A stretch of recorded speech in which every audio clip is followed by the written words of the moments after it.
and my actual eyesight is there. The high drive, deep center, go, go, go! We're out of here! We're out of here! Say ya, playa!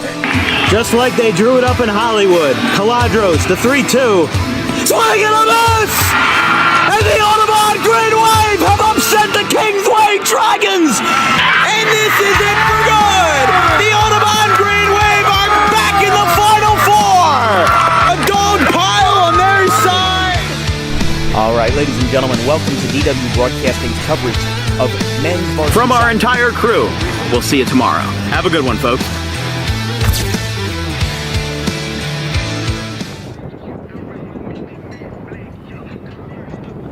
Welcome to Lenape High School, home of the Indians. We've got an Olympic American showdown this afternoon between the Cherokee Chiefs and the Lenape Indians. I'm Dan Wilkins with my producer, Jacob Steidler. We're starting right on time. Didn't really have time for a proper intro or anything like that, but that's just the way we like it, throwing you right into the fire. Here in one of the most intense matchups we've seen so far this year. Lenape got their hot start thanks to a win over Shawnee this past weekend. They went 27-4 last year, and now they suffer their first loss at the hands of Lenape. After Lenape had a tough loss to Burlington Township this past opening week, that was a big blow for them, losing to a BCSL school like Burlington Township, and also another loss in the Olympic Conference as well. They started off 0-2. They got their groove back with a win this past weekend, and they're now looking to extend their win column to 2-2. Your starting pitcher is going to be Miaski for Lenape. Bryce Miaski on the hill. Let's take a look at your Cherokee starting line. Improvement in front of a huge 35-mile-per-hour gust this afternoon.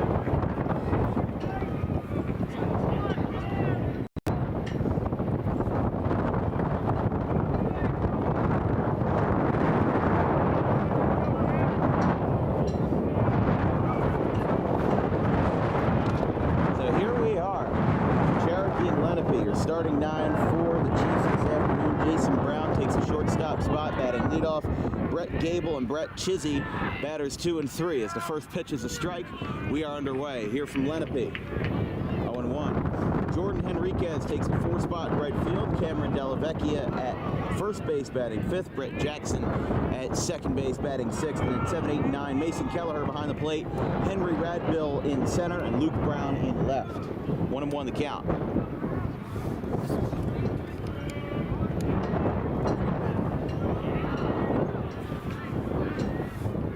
There's a strike.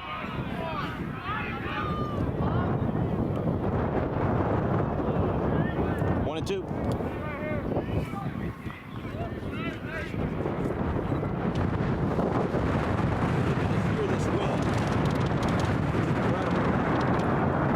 Wind gusts today upwards of 35 miles per hour, blowing to the north and northwest, which for us means blowing straight out. So we could very well have a Wrigley Field style game where these guys are going to be in a very precarious situation with routine fly balls. Swing and a miss. Miaski gets his first strikeout, and it comes at the hand of Jason Brown, 1 away.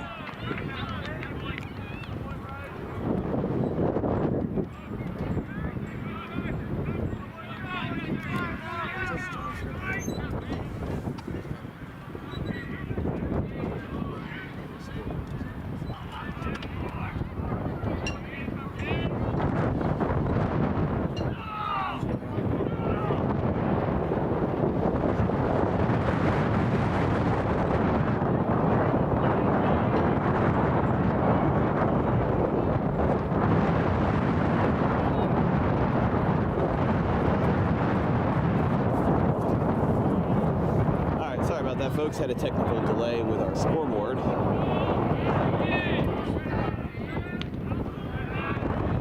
To the pitcher and DH, Brett Gable. He takes outside. 2 balls, 1 strike.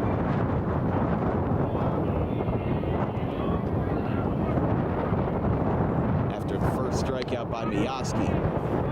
Appeal down the first, says he went 2-2.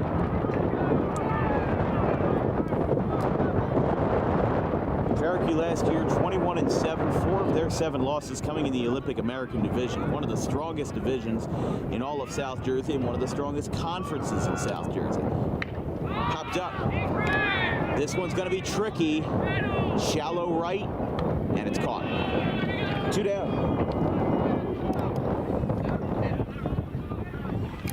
So Lenape gets 2 up, 2 down as Ethan Craig takes it in right field.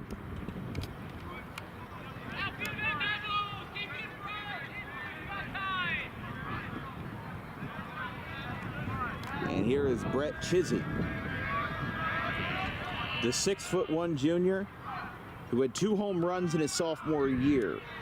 2 for 9 so far this campaign, but 26 for 77 last year as a sophomore with the Chiefs. Lenape got their start with a strikeout and a fly out to right. That one misses low. 2-0. If the inning were to continue for Cherokee in their number 4 spot, Jordan Henriquez, the cleanup man, would be next. Miyaski delivers. Ground ball out to third, but foul. 2-1.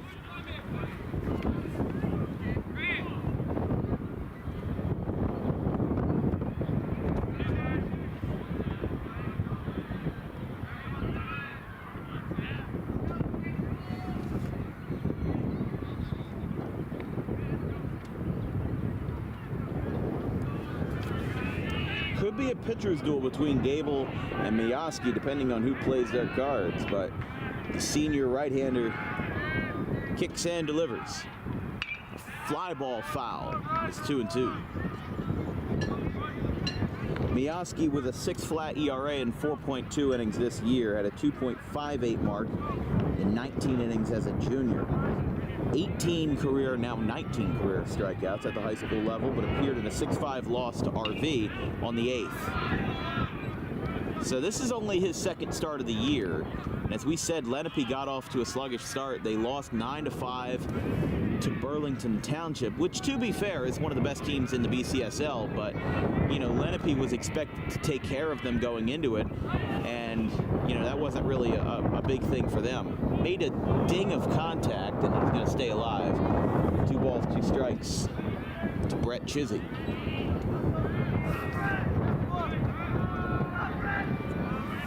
Lenape trying to take care of Cherokee in order here in the top of the 1st. 3-2. With Henriquez on deck, a big power threat for the Chiefs. They're going to try to strike back after a hot start for the Indians. Here's the pitch. There's a fly ball hit well, but playable in center going back, and it's caught by Grant Hunter. And the side is retired. The Virginia Tech commit brings it in, and we go to the bottom of the 1st. No score between Cherokee and Lenape here in the Olympic Conference.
Lenape getting their first hacks in the first off of the lefty, Brett Gable. Cherokee in the brown and orange road tops today. First pitch. Changeup gets in there, strike one. Let's take a look at that Lenape starting lineup brought to you by Tommy D's Home Improvement. Your first three, the Virginia Tech commit Grant Hunter in center field, Zach Barbash behind the plate. Andrew Shank is the shortstop batting third. CJ Green takes a cleanup spot at third base. Jordan Silver, the DH, batting fifth. Alex Vuong, the first baseman, batting sixth. Ethan Craig in right field in the seventh spot. Kari Rhodes in left, batting eighth. And Dante Diambra, second baseman, rounding out the order. Ground ball up the third base line, but foul. It's a packed house here at Lenape. There's a track meet going on right next to us.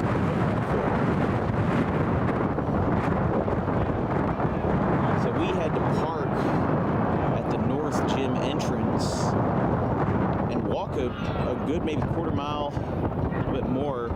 Had to be over 1,000 feet to get here. Not an easy task, especially considering that with the rain that dumped on us yesterday, the grass is still very wet out here. It feels like a marsh with the tall grass. You know, you got a lot of mud caked on the bottom of your shoe. Swing and a miss. Hunter with a 2-strike count.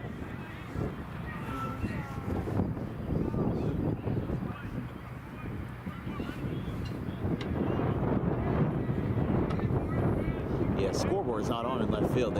It's been like blinking on and off. It's 2-2. Somebody's got a loose power cord or something out there. Here's the pitch. High and away. 3-2. This is our first time covering Cherokee for a baseball team. Last time we covered them was in February as they had their opening round playoff game versus Cherry Hill East. South Jersey 4. 3-2. They're going to say no. That's ball 4. And a leadoff walk to Grant Hunter, who puts Lenape with their first base runner now for the 2-hole hitter. So here's Zach Barbash, the catcher.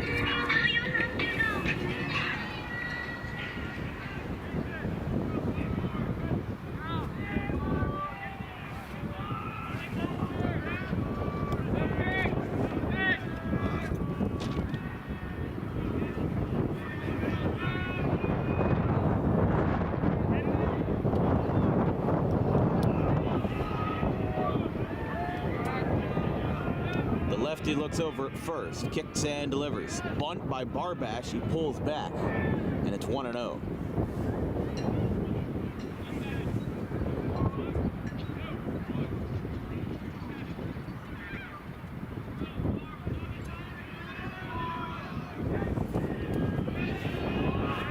Runner on first, nobody out. Lenape with some early traffic. Bunt down the third base line. It's going to be a successful sacrifice as Hunter gets to second base. One down.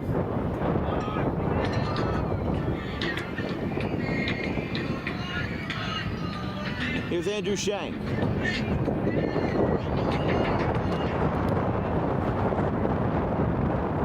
So after the walk and the sacrifice bunt, that puts Lenape with a runner in scoring position now for the senior Shank. Career .276 batting average. This year for 4 RBIs. Holy goodness. 0-1.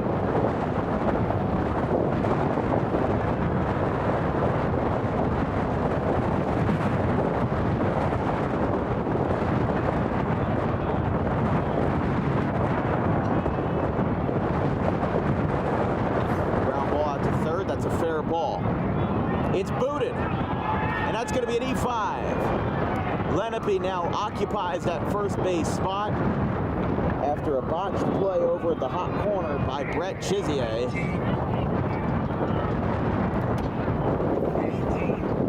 Lenape now brings up their fourth man with only 1 out.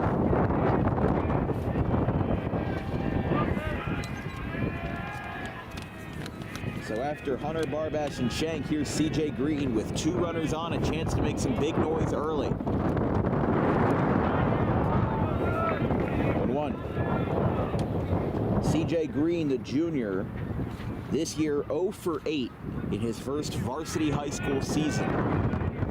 8 at-bats, went 0 for 4 versus RV, and 0 for 3 in Lenape's surprise win over Shawnee this past weekend. Actually on Wednesday, rather. But I mean, Shawnee went 27-4 last year, only 3 losses in the regular season, and they still look to retain a lot of their roster. So it was very surprising to see Lenape pull that one out, but that's the way the game is. Breaking ball misses, and Lenape, their dugout is riled up with excitement right now because they are getting a hot early advantage versus the Chiefs here.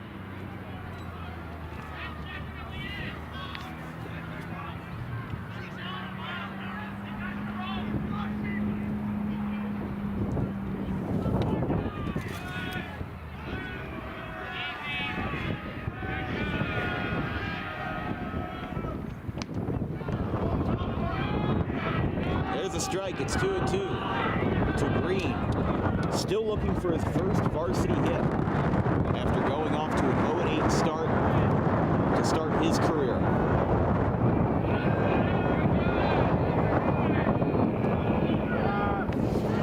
That one is down. Both runners go for a double steal, and they got the lead man.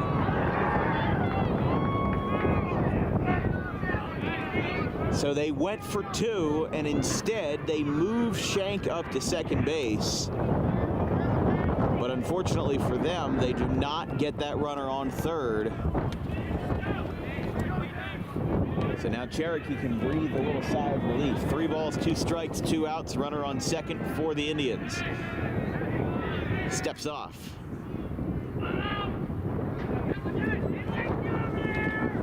On deck for Lenape will be Jordan Silver, the DH. Little tapper out in front of the mound.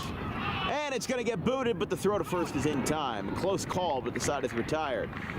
A big sigh of relief for Cherokee as that double steal goes awry, and they get out of the first inning unscathed. No score after 1.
Bryce Mioski back on the hill for inning number 2 as Cherokee gets it started with their cleanup man, Jordan Henriquez.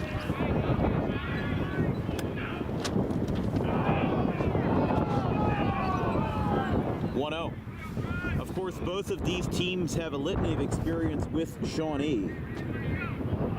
As we said, Lenape took care of them on Wednesday with a 4-2 win.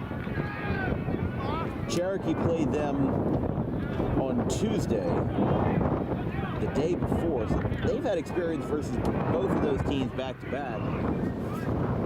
That was a 5-4 win for Cherokee. So, I mean, hey, look, Shawnee's already played 6 games this year. Cherokee right now in their 4th game of the year. They're 4-2. They got it started with 3 wins over spring break down in Florida, but then they lost back-to-back those divisional games, Cherokee and Lenape, and then they won 5-1 over GCIT. That is a 4-pitch walk to Henriquez.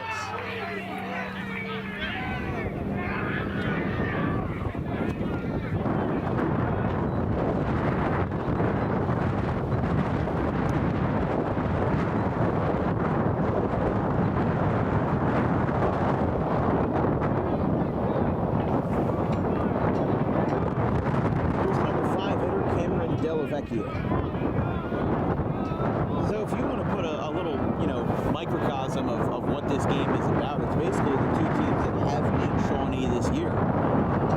Like we said, that was no tough feat for Brian Anderson and those guys. They went 22-4, but you know who they lost to on opening day? I remember very well. It was a 10-6 game. There was a big grand slam in the bottom of the 6th inning and gave Cherokee the lead that they needed to hold on. But the shocking thing was that Shawnee, despite losing 4 games all year, one of them came in the first round of the Diamond to Cherry Hill West. They lost, a rather mundane regular season game to Seneca, which, remember, your Group 2 sectional champions from last year. They went 13-14. They were a below 500 team who scraped into the tournament as an 8 seed in South Jersey Group 2, and then they won it all. They beat Shawnee 3-2, and then quarterfinal round of South Jersey Group 3. They lost to Mainland, another sectional finalist right there. But it's crazy for Shawnee, the path that they've gone through the past couple of years. 2 of their 4 losses, one came in the playoffs and one came in the Diamond Classic.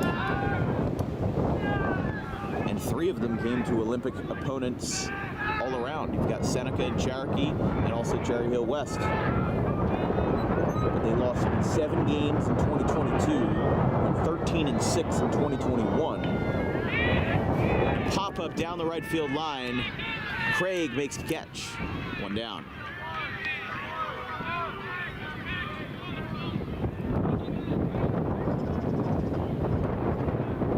The thing about Shawnee is that they have always been consistently good. They have always been an Olympic Conference powerhouse, for as long as Brian Anderson has been there. The last time they lost, double-digit games in a year was 2016. They started off the year with an 0-5 record from April 1st to April 11th. Go back to first, not in time, but even then they were still 12-10. They had a below 500 record in the Olympic American. But overall, they finished the year incredibly strong after the 0-5 start. Not making the playoffs for Group 4, but they did win a grand total of 9 games in a row to end the season. And that basically saved their record from, spiraling out into a bad year. It's 0-1 for Miyaski. He's got a runner on first. And 1 out with a ground ball foul. So Henriquez, who walked, now looks to advance, but it's 0-2. To their number 6 hitter, Brett Jackson.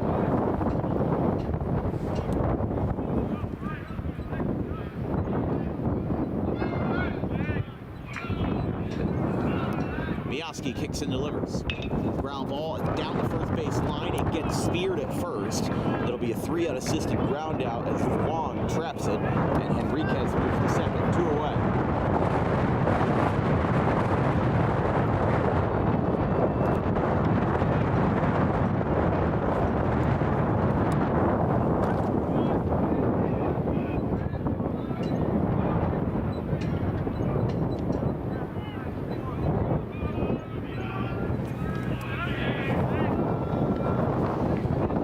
Here's the number 7 hitter and catcher, Mason Keller. First pitch, ground ball foul.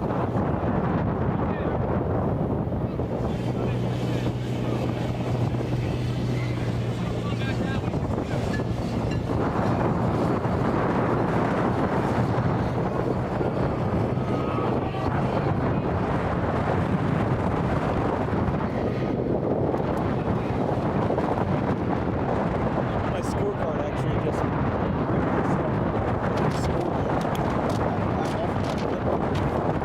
that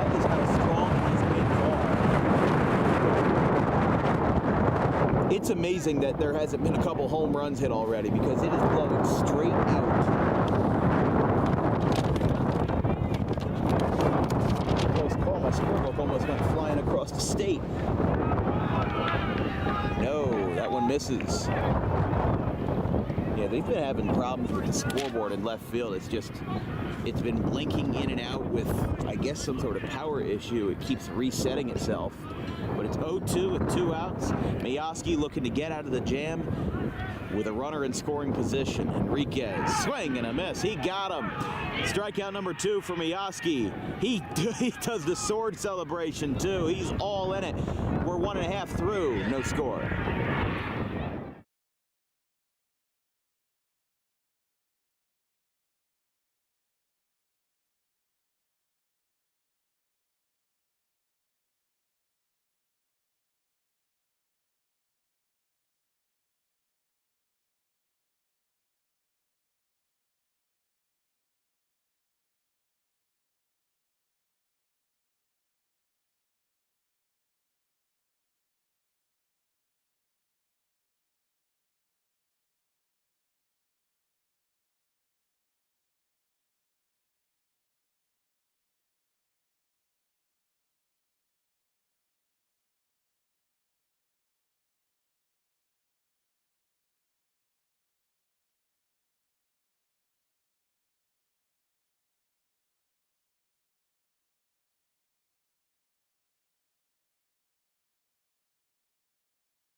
Bottom of the second.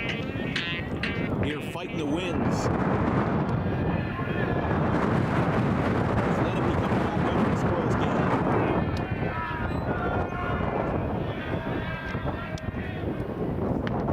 First pitch is a strike. Jordan Silver, DH.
Tommy D's Home Design Center has opened a second location on Creek Road in Belmar, operating in Philadelphia for over 25 years and now expanding into South Jersey. Tommy D's is the place to go for kitchen cabinets, countertops, and cabinet accessories, heavily discounted compared to big box retailers. Stop in, take a seat, and watch as our experienced kitchen designer makes the kitchen of your dreams right in front of you. Tommy D's is the best in the business for quality kitchen countertops and cabinets that fit all budgets.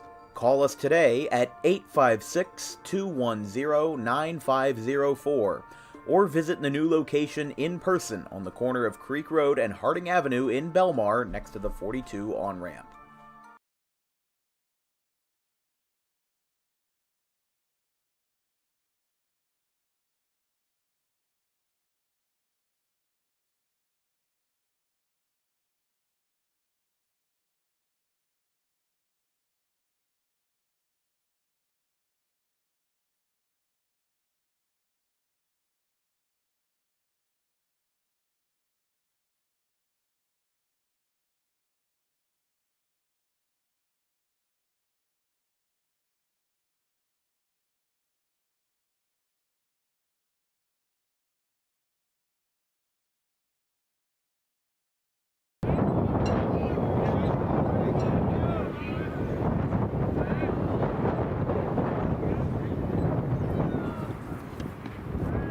First pitch in the top of the third from Bryce Mioski is ball 1-0.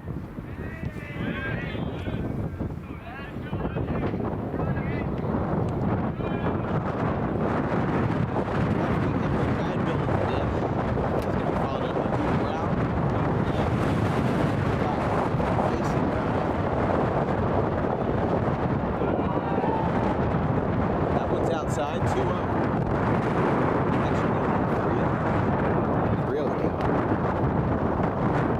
Doing the best we can in this situation.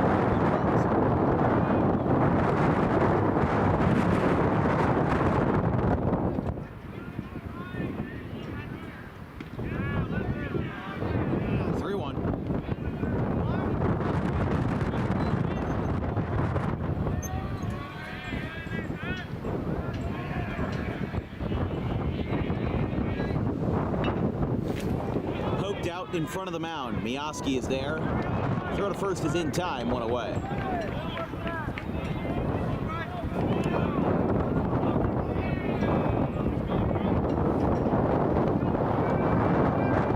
the operator looks like he's going to lead us off at the bottom of the third. Lenape has gotten one hit. Cherokee, none for them yet. They've gotten a couple of walks.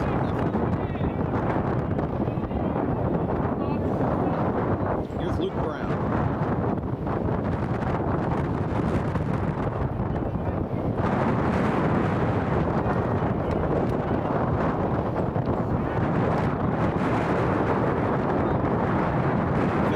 Degrees here at Lenape High School in Medford Lakes with winds blowing 38 miles per hour for gusts west to the northwest. Swing and a miss.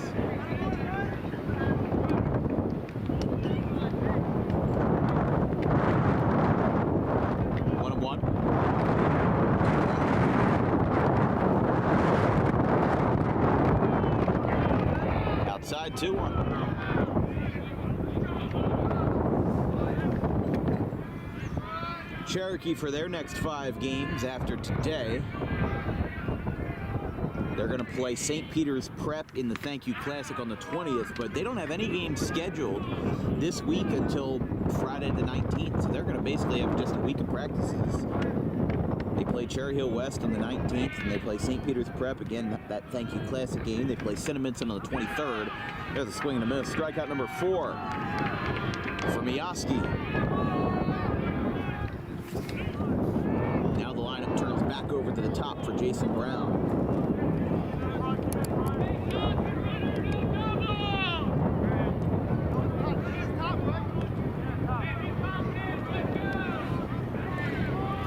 Even the Lenape outfielders lost track of who's up at the top. That's going to be Cherokee's first hit of the night. It's going to split the gap in right center field. It's picked up by Craig. Here comes the throw down to second base. It's going to be a Stand-up double.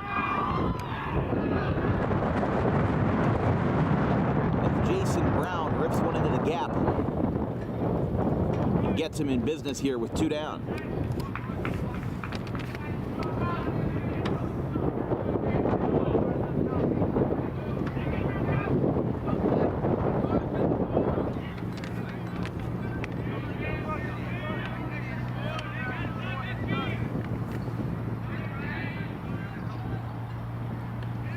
First pitch to Gable is outside 1-0. Gable flew out to right his first time.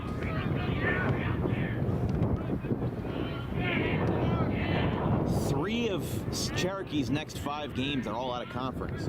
Like we said, they play West on the 19th, St. Peter's Prep up north. But that game is actually going to be on Dan Wilkins Broadcasting as part of our Thank You Classic quadruple header on Saturday the 20th. That's the 2 o'clock game. Going to be quite fun to cover that one. 2-0 the count. There's a rocket out to deep left field. Going back on this one. It is dropped in left. A routine fly ball just got dropped by Kari Rhodes, and the run scores. How about that? Jason Brown comes around as Brett Gable takes advantage of a dropped fly ball in left, and it's 1-0.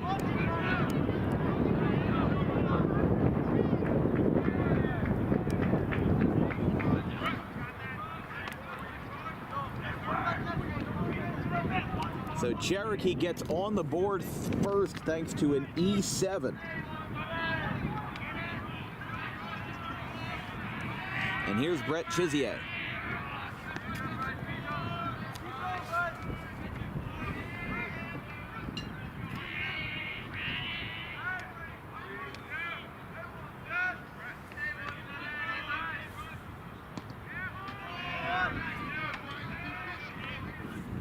So 1-0 Chiefs with a runner on first and 2 outs.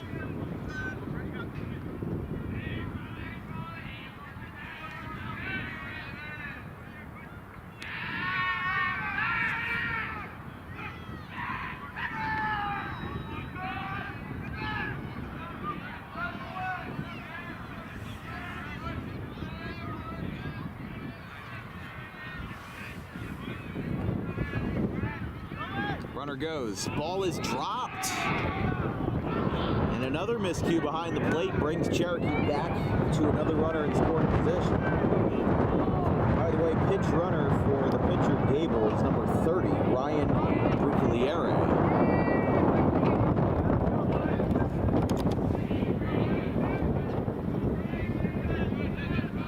Lenape's had a lot of fielding troubles here in the third, which is not the way we would have thought this first run would come about, but here we are. Ground ball third base side, that's picked up. Flying throw across the diamond, he got him. What a play at short.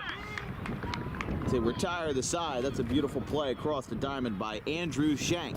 We go to the bottom of the third. Cherokee gets their first run on an E7, 1-0 Chiefs.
bottom of the third.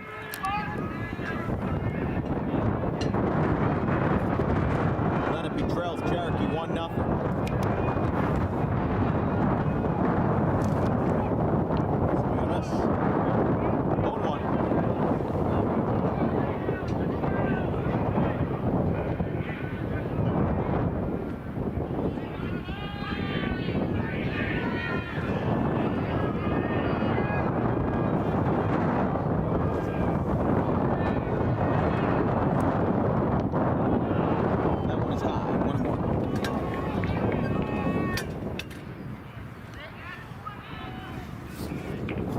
Lefty Gable still rocking and rolling out here versus the Indians. They got their first run in the top of the third on an E7. There's a rocket foul.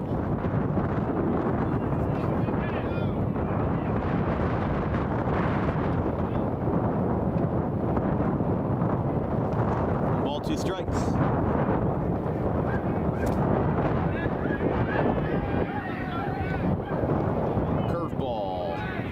Strike 3. Bit of a delayed call, but D'Ambra is down on strikes. And the lineup turns back over to the top for Grant Hunter.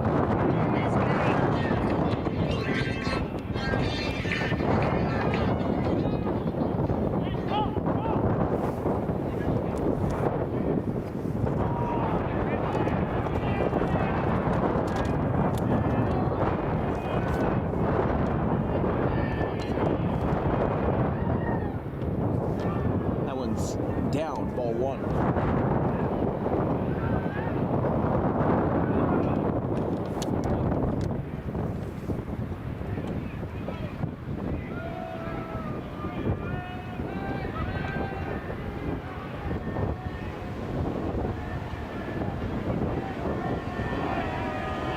Brett Gable, the 5'9" junior left. Career 2.20 ERA. At one point as a freshman, 2.32 in 2023 as a junior, rather as a sophomore.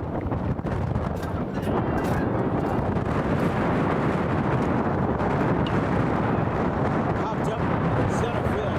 He's got one. It's a catch. 2 down.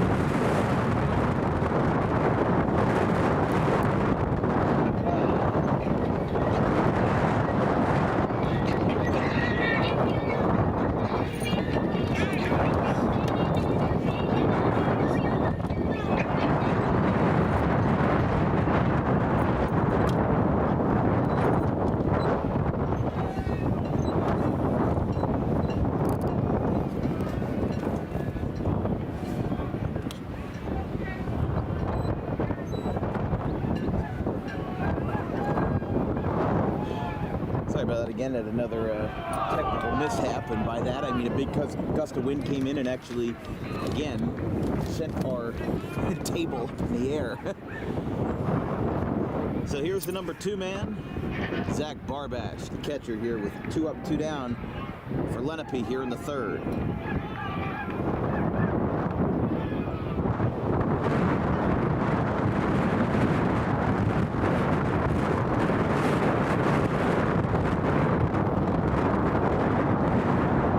Strikes. Here's a fly ball hit well out towards right, going back. It's going to be over his head. It's going to bang off the base of the wall. It's picked up, rounding second and stopping there with a double. It's going to be Zach Barbash.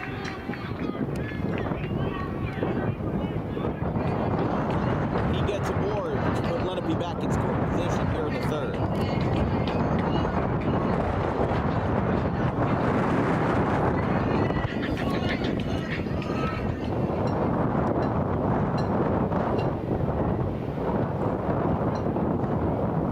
I've seen bad wind before, but when it's blowing straight out and it's actually sending our equipment flying across the table, it's wild. Really no other words for it. There's a strike machine.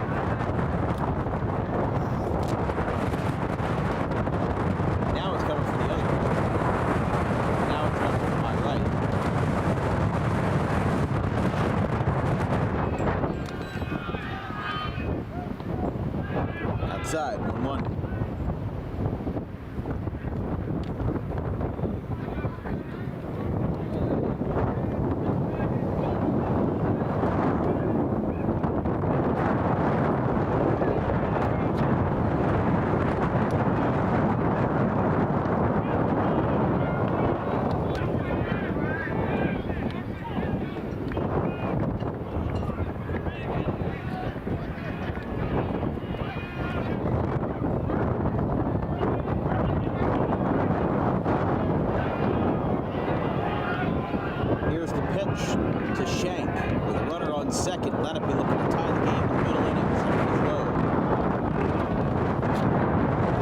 time these two teams played, Cherokee won 14-4, but these two have a fierce rivalry, and they've also got a lot of back and forth games. So that May game was most certainly a fluke. I mean, it doesn't matter if you win by 1 or you win by 10. A win is a win and a loss is a loss. Unless you're getting absolutely smoked out of the water, then I can understand. But would the result of Burlington Township's game versus Lenape have been any different if it was 9-8? No, it was just 9-5. If Lenape put up 0 runs and it was 9-0, maybe. But it wouldn't have been so different as a win. Changes the fact that game is still lost for Lenape.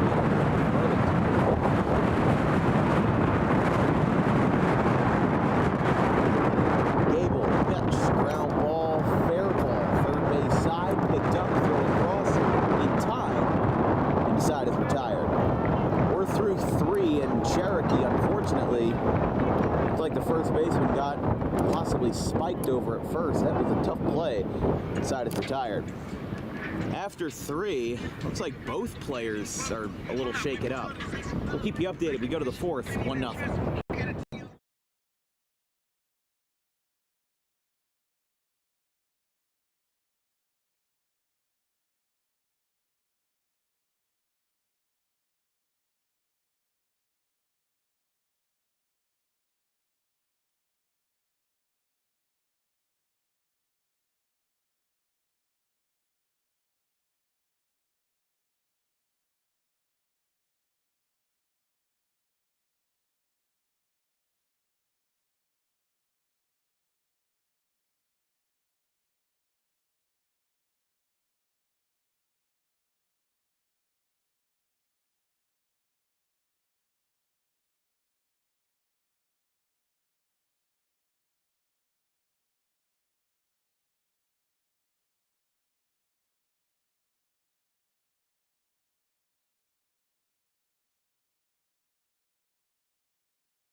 Inning, Bryce Mioski still on the hill, and it's time for DWB Trivia Time. Today's question is, 3 of the first 4 All-Star games, 1933, 1934, 1936, for Major League Baseball, were held at which American League ballpark? Was it A, Yankee Stadium, B, Comiskey Park, C, Fenway Park, or D, Kauffman Stadium? The answer will be revealed in the bottom of the 4th inning.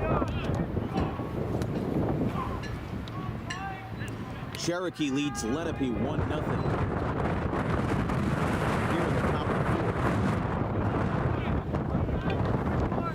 It's 2-0.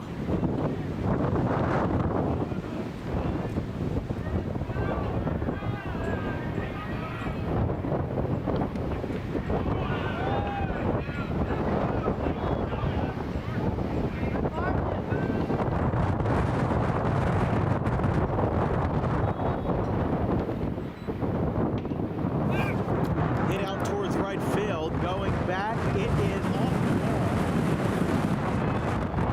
That's going to be a double for Cherokee.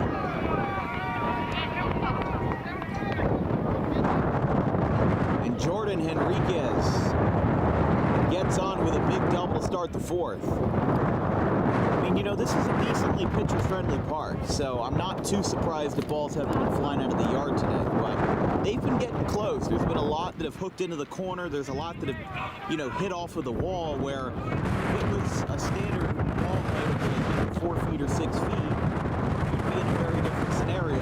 Because you've got a 10 8-foot fence.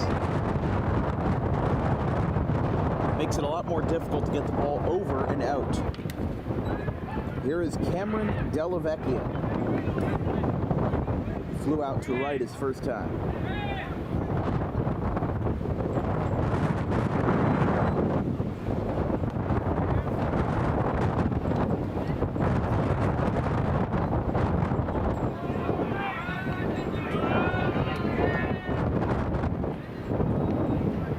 The 0-1. Fouled back. 0-2.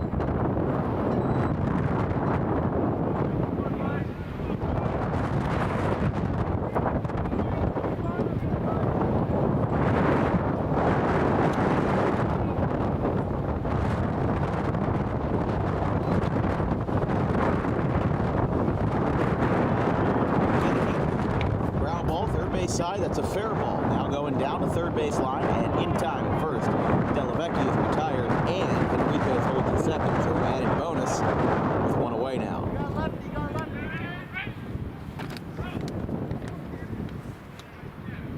Here's the number 6 man, Brett Jackson. It took us 1 hour and 20 minutes to get through the first 3 innings. For reference, the game we did on Wednesday at Pittman was 2 hours for the entire game, the entire 7 innings. And yet this game has kind of dragged along just because of the crazy conditions we've had, and these pitchers have to wait for their time to get the ball in. That one skips in off the equipment of Garbash.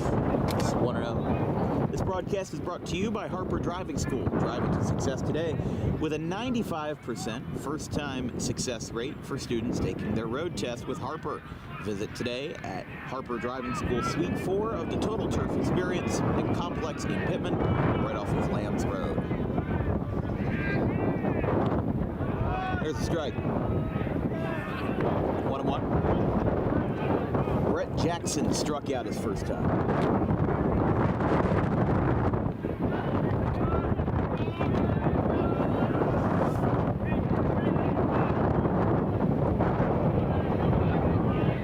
Jackson, the 5'10" sophomore in his first varsity year. 429 average so far. 3 for 7, 2 RBIs. Even hit a home run on opening day versus Eastern. How about that for a high school debut? In your first couple of at-bats as a varsity player, you get yourself a home run versus one of the top teams in South Jersey and a sectional winner from last year as well. Matt Woods coming out to talk to his pitcher, Bryce Mioski, who is nearing 60 pitches here in the 4th. Obviously going to be a pressing issue for them going forward.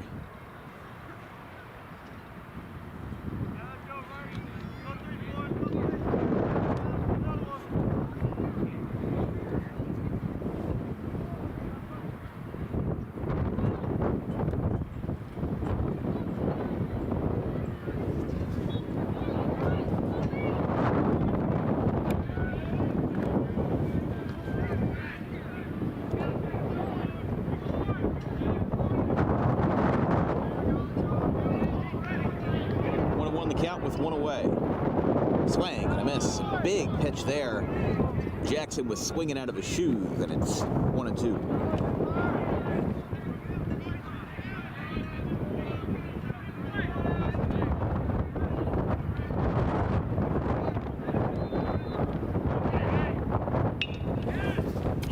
That one goes over the middle. I think it hit Mioski, and the throw is booted at first. He's safe.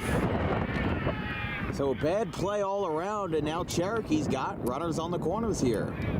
Enriquez on first, Jackson on first, Enriquez on third.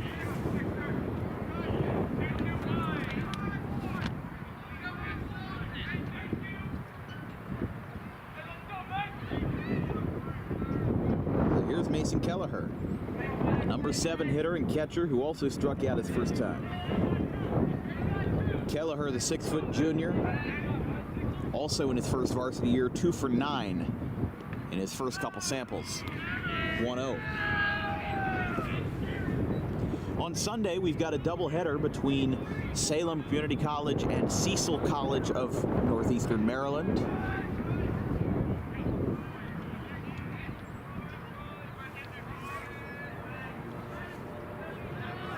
Salem Community College softball been on a hot start this year as they get pretty deep into their conference play here in South Jersey, but they have been, they had a streak of 18 of their last 20 games they had won. They split it versus Middlesex College, I believe it was Middlesex last weekend. 1-2. No action in either bullpen yet for Lenape or Cherokee. But that could change if Cherokee extends their lead to 2. Here comes the 1-2.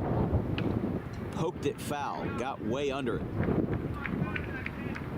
And Kelleher's behind in the count. Schedule for the remainder of this week, Monday the 15th is going to be PVI and Cherry Hill West in our DWB fan vote game. Tuesday the 16th will be Alvernia and Rutgers Camden in their senior night. It's a 6 o'clock start down at the Camden Athletic Complex. It's supposed to be a beautiful day on Tuesday. We have off Wednesday. Thursday is Stockton and Rutgers Camden. Good swing and miss. He got it. Strikeout number 5 for Lenape.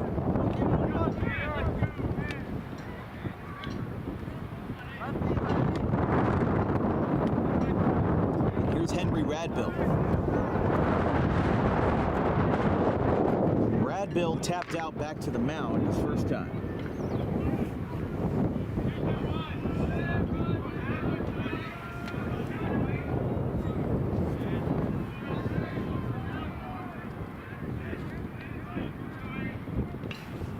Little tapper out in front of the mound again. Picked up by Barbash. Throw to first is in time. And he gets out of the jam. Cherokee leaves 2 runners on, and we go to the bottom of the 4th. 1-0 Chiefs. Big pitch for Miyaski.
Of the 4th. DWB Trivia Time. Today's question is, 3 of the first 4 MLB All-Star games, 1934, 1933, and 1936, were all held at which American League ballpark? Was it Yankee Stadium, Comiskey Park, Fenway Park, or Kauffman Stadium? If you guessed B, Comiskey Park, you would be correct. Home of the Chicago White Sox in the south side. Had a lot of the old Major League All-Star games before they decided to start cycling it around every year instead of, having it in a set place every single year, and that kind of kicked off the tradition of MLB All-Star games and all pro All-Star games being at a different location every year. I mean, you could probably say the NFL Pro Bowl is an exception just because they are the same city every year. Like, I think it used to be in Hawaii, and now it's Vegas for the Pro Bowl. And the NBA switches every year, the NHL switches every year, and of course Major League Baseball also has a rotating list of cities every year. There's a swing and a miss. The lefty Gable gets the strikeout, 1 away.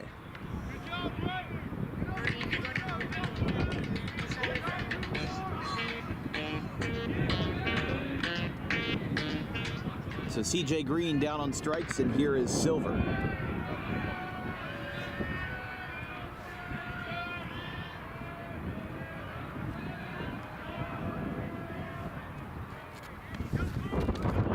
That's a strike.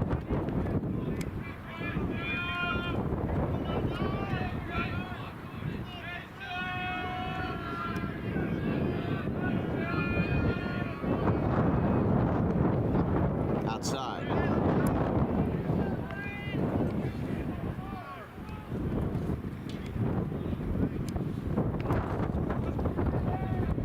Alex Wong on deck for Lenape versus Silver here. That one misses. Should be a 3-0 count now.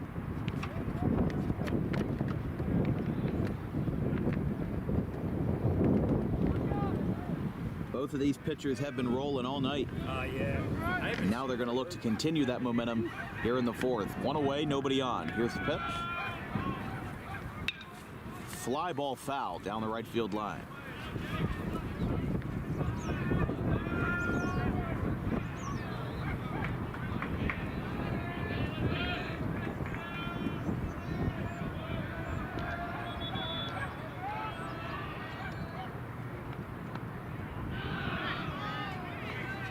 The count is 3 balls, 2 strikes.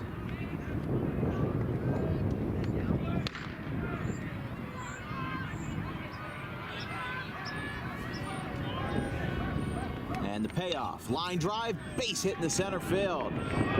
Jordan Silver gets aboard with a 1-out knock. And now Lenape's got business as they look to tie this game.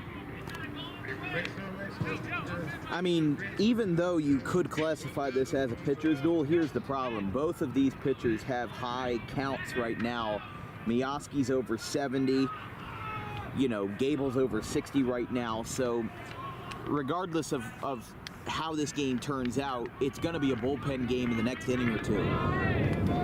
Especially because, you know, Lenape or Cherokee, they can throw their guy for as much as they want because they don't have any games until the 19th scheduled here. So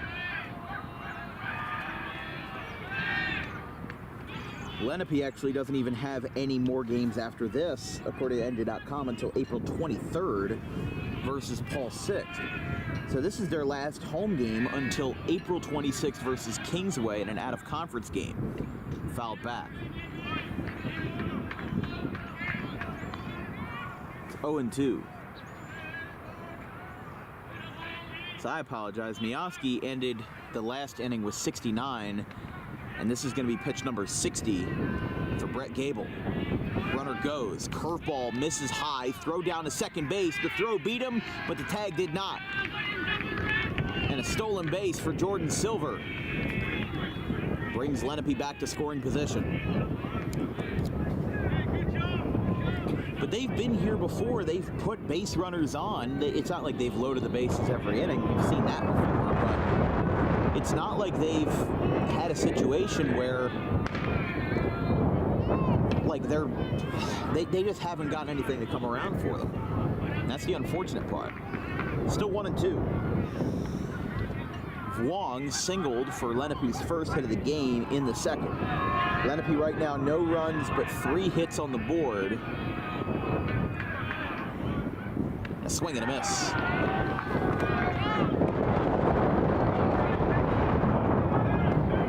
Gable with another strikeout.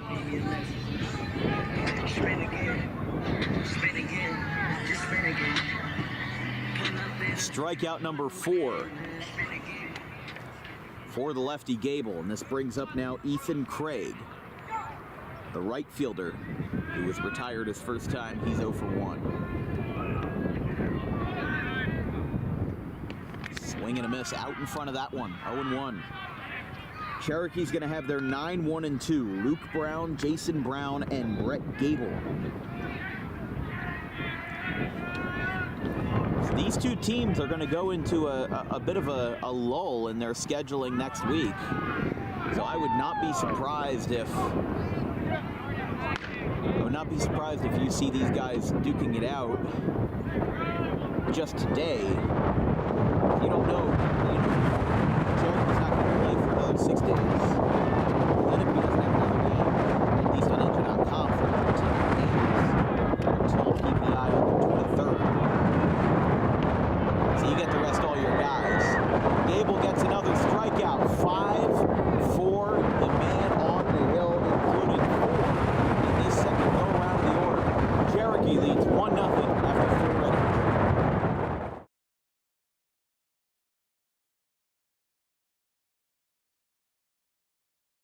Tommy D's Home Design Center has opened a second location.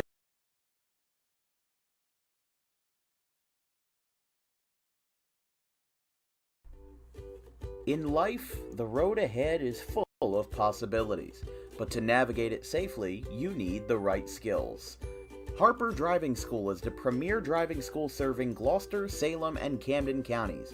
With experienced instructors, many of whom are teachers in local schools, we are dedicated to your success and will help you master the road with confidence. With an over 95% success rate of students passing their road test on their first try, you know your student will be in good hands while embarking on a huge step of their young adult lives, all while avoiding the lines at the DMV and getting insurance discounts. We chose Harper, and so should you.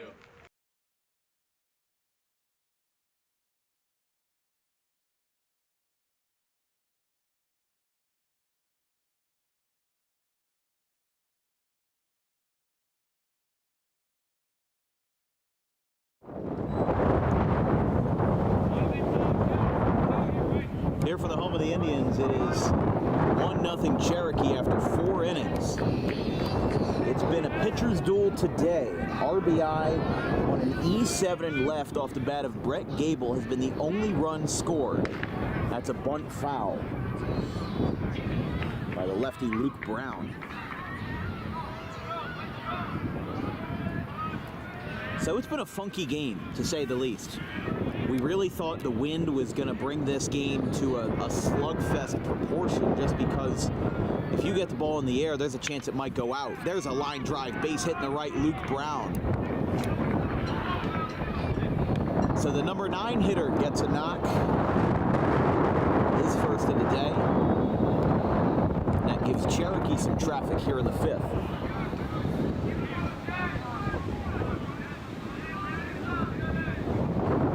Broadcast is brought to you by Garden State Pet Center, a place for you to make sure that your pet remains happy and healthy at all times, including the most organic food products available in South Jersey. Visit today 7 days a week at the 200 block of White Horse Pike in Audubon, or visit online anytime at exoticpetsnj.com. That one is high to the leadoff man, Jason Brown.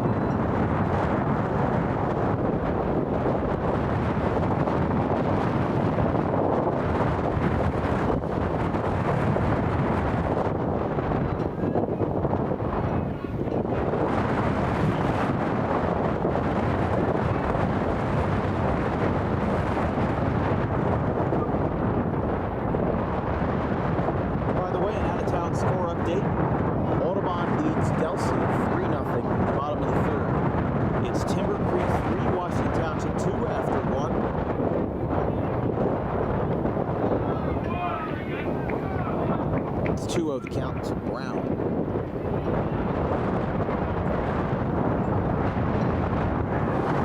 And it's 7th in the top of the 5th. It's West Country 6, Woodstown 5.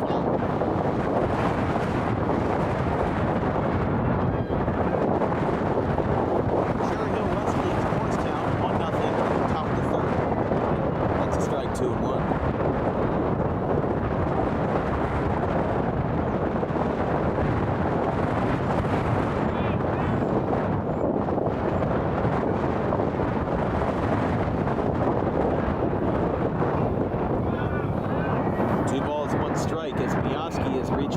Pitch mark here. Lenape is getting a pitcher and catcher ready in the bullpen. A swing and a miss. He got him. And it's 2-2. Jason Brown, 1 for 2 and a strikeout and a double. And this one so far. He was the run that scored when Cherokee got lucky was that error in left. There's a swing and a miss. He got him. This time for real.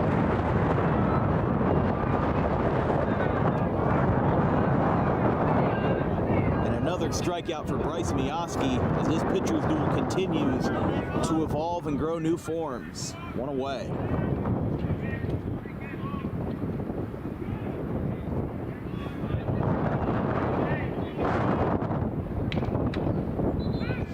Six strikeouts for Mioski and a ground ball that's going to get away off the Lenape dugout. They got one. They tried to turn two. And very luckily for Lenape, that brick wall of a dugout was there to stop that ball from being a two-base error.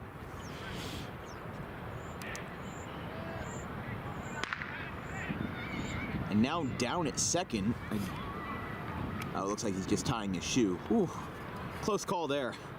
It looked like he was wincing in pain or something, but no, he's just tightening up the laces.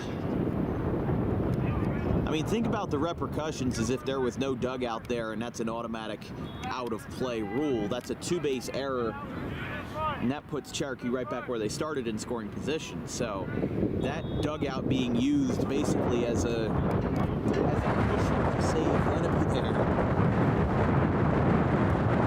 That now puts Gable on first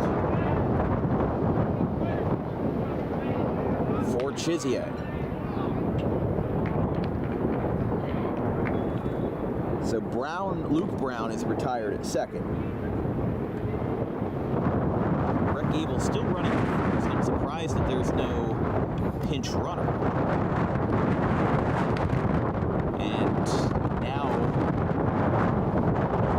one of the assistant coaches is talking to Lenape's catcher, Zach Barbash. Not sure if he got hit or what the scenario was. He obviously got shaken up on one of those prior plays.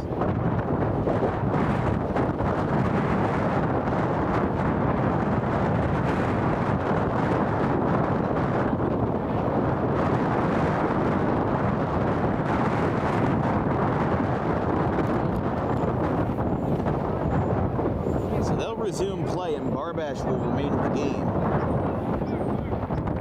Luckily for him, because that would have been a big blow for Lenape to take out their starting hit.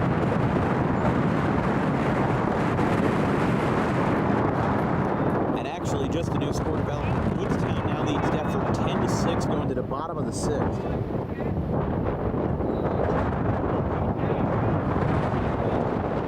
Two and 0 is the count.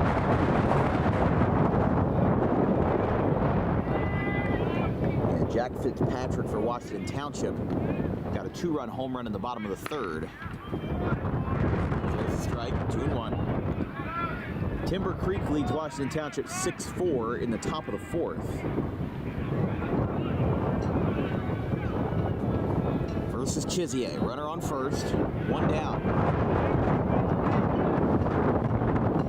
Hot shot, third base side, foul, 2-2.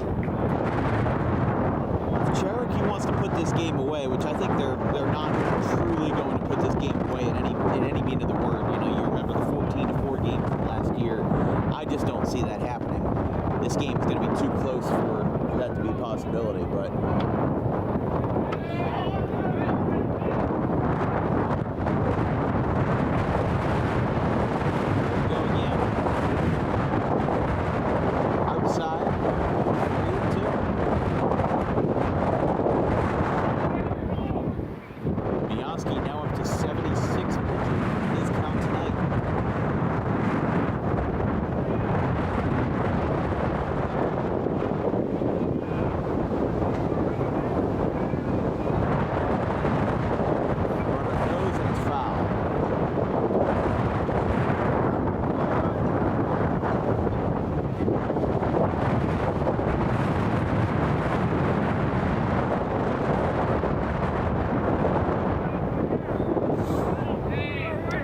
mostly cloudy Saturday afternoon here from Lenape High School. Glad you're joining us. It's 1-0 Chiefs at the top of the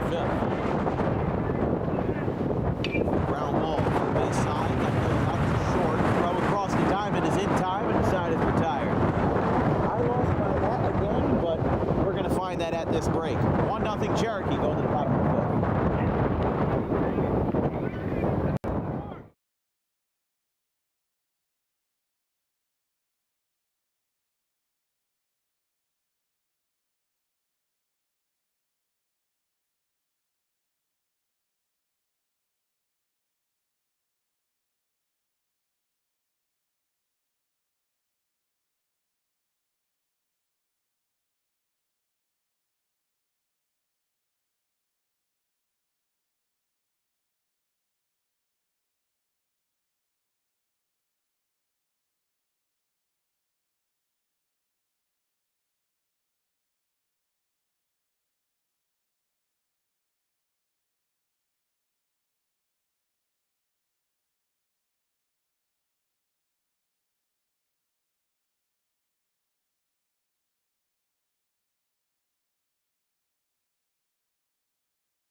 The game up. It's 1-0 Cherokee in the bottom of the fifth in what has been a wild game just in terms of the wind.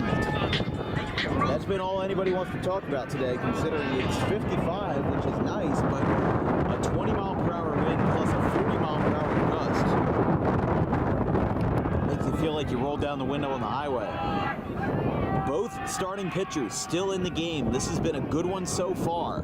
The only run to come across was on a Brett Gable E7. He winded to left. It looked like it was going to be a normal play, and then he dropped it. The left fielder dropped it, and that has been the difference tonight. Start off the fourth. The foul ball there.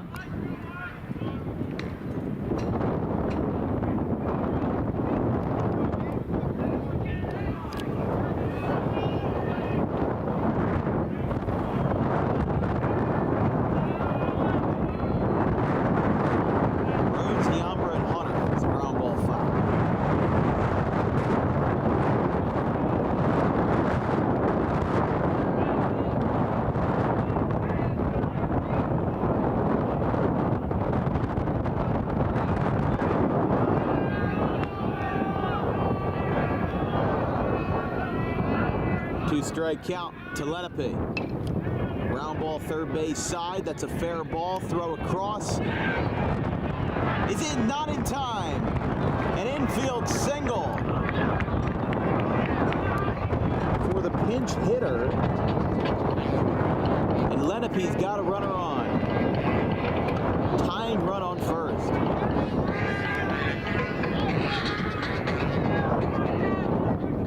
So Kari Rhodes now replaced in the field and at the plate after just one at bat by Lenape's number 11, that being Matt Kahn.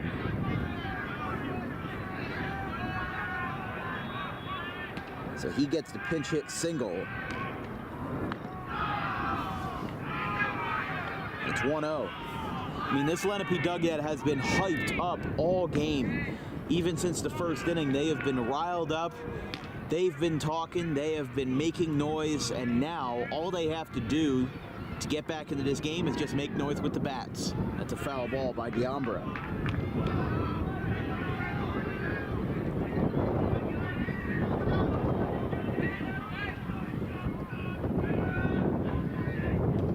Diambra flew out to right in his only at-bat so far tonight.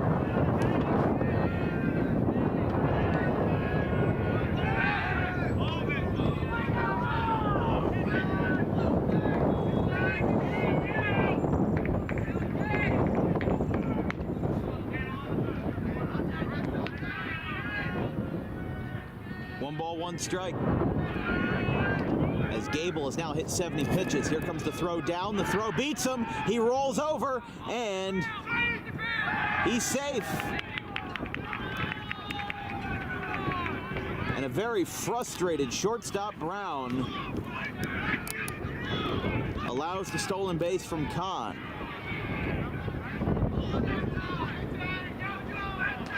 And now the Lenape third base coach coming out to talk to Kahn, make sure he's okay, because that was a little tumble over at second. Weren't really sure who was going to cover that bag in the situation, whether it was Jackson or whether it was Brown. But the problem was that the throw beat him, and it looked like he got him on the tag, but I think maybe the ball came out. I'm not sure. I didn't see a good angle on that, but regardless, Lenape now once again has a runner in scoring position. Dante Diambra trying to play hero in the bottom of the order here in the middle innings. Never misses. Cherokee's number 45, left-hander Grayson Bravo, warming up in the pen for the Chiefs. Swing and a miss. He got him. Cherokee picks up another strikeout. And there's one away.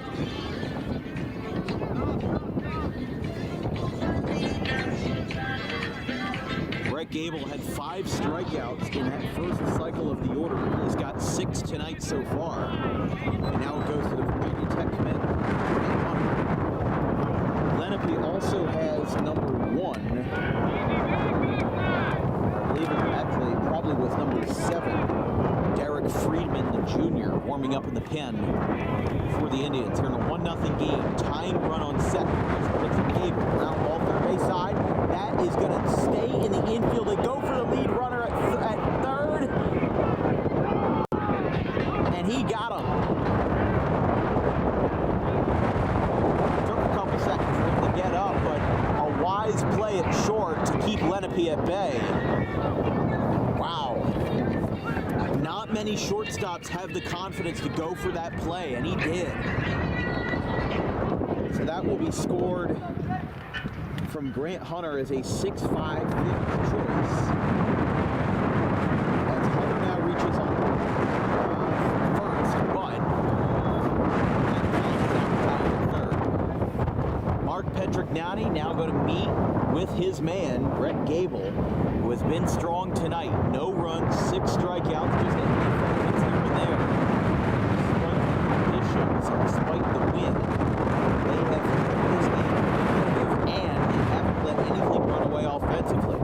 Both starting pitchers are still in, but you got to wonder how long is that going to last. Both pitchers are now over 70 on their pitch counts. But Grayson Bravo is ready to go. He is standing in the Cherokee bullpen. He's just waiting for his call.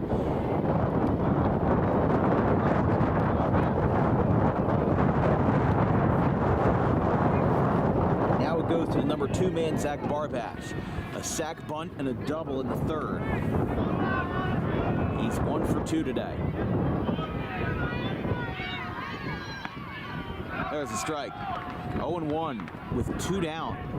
I mean, this is just a big hole in Lenape's sails. They had such good momentum going, and it looked like at first that he was going to be safe at third, but they got the lead runner, and that's exactly what you're supposed to do. Take care of the most important threat first. This is a situation where you can be complacent with giving up an RBI ground out, because guess what? That ties the game. And in this situation, you want to do everything in your power to avoid that. 1-1. Right now, they're just trying to hang on to what they have.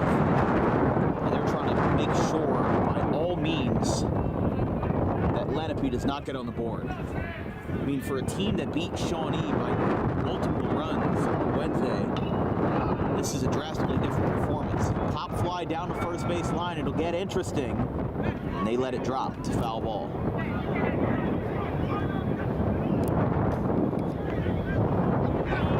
So they'll go back to home, and it's a 2 strike count to Barbash. Andrew Shank, who's 0 for 2 with an error and a strikeout, is up next if the inning will continue.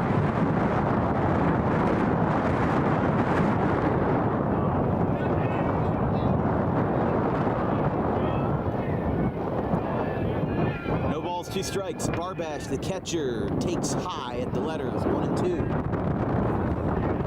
Cherokee's first 3 in the 6th. Looks like it's going to be Henriquez, De La Vecchia, and Jackson.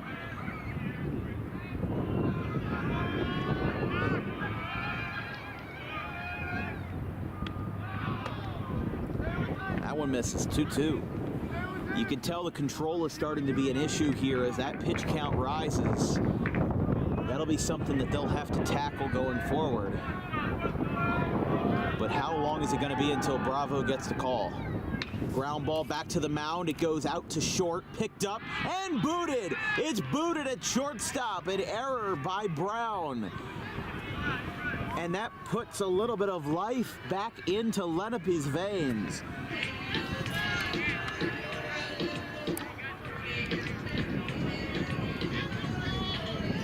Barbash gets on board thanks to an E6. Lenape's, Cherokee's second error in the field. And now here's Andrew Shank. He took advantage of one of those errors in the first, reaching on an E5. Now, with 2 runners on, he looks to be the X factor. He looks to turn this game on its head. 1-0 Cherokee in the 5th.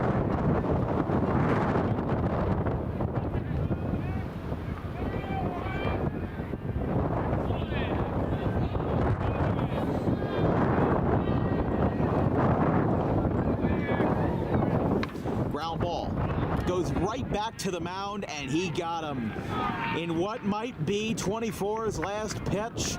Brett Gable does it himself. He gets a ground ball right back to him and retires the side.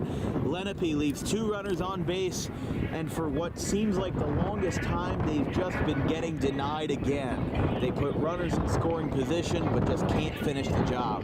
1-0 after 5.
Welcome back to Lenape here in the 6th inning. It's 1-0 Cherokee. I mean, I don't think it's emphasized enough that this would be a 0-0 game if it weren't for the fact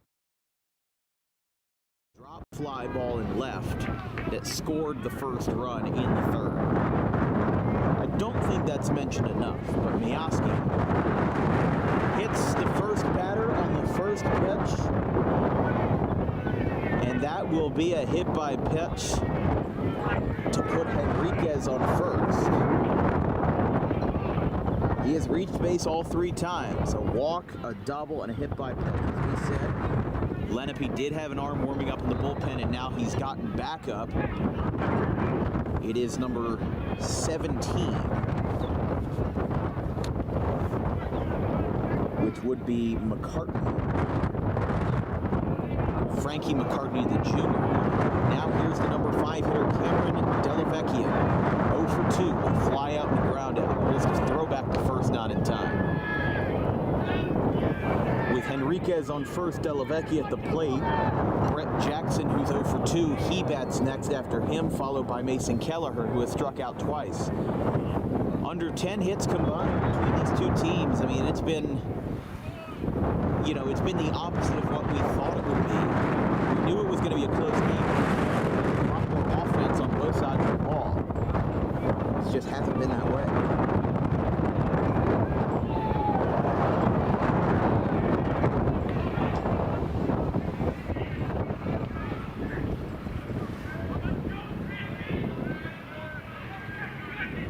Miyoski throws back to first, not in time. But Henriquez, as we said, a walk, a double, and now a hit by pitch. He has gotten on base in all sorts of funky ways.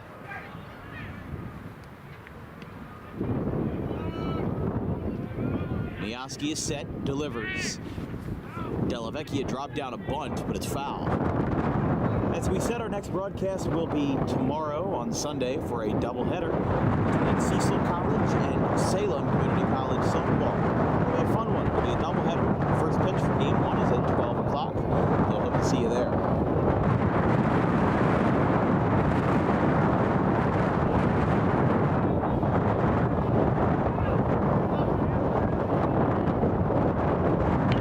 Fly ball out towards right. It's hit well, but Craig is there. He makes the catch, and Henriquez goes back to first. He was going to tag at first, but he kind of got a message saying, don't do that. And he returns to first. One down.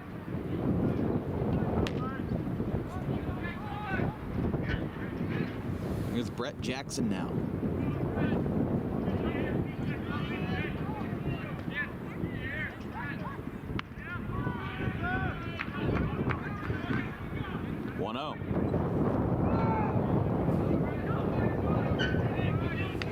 Miyoski now at 84 pitches. Again, with Lenape not playing a game that's scheduled until the 23rd. 10 days from now, that's going to be a wild pitch. And now Henriquez gets down to second base. This is where you got to consider, look, the next time that he might pitch might be the 23rd because he'll have enough rest, but this has been a pitcher's duel, and it hasn't been a bullpen pitcher's duel. Both starting pitchers still in the game here in the 6th. 80-plus pitches for both. That run of magic can only last for so long. There's a strike.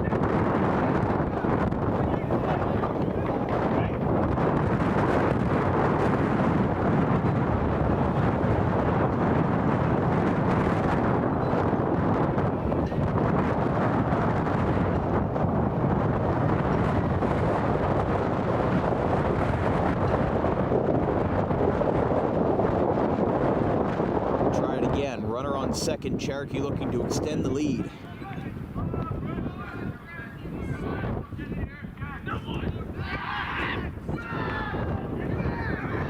Stepped off the mound, motioned back, but did not go.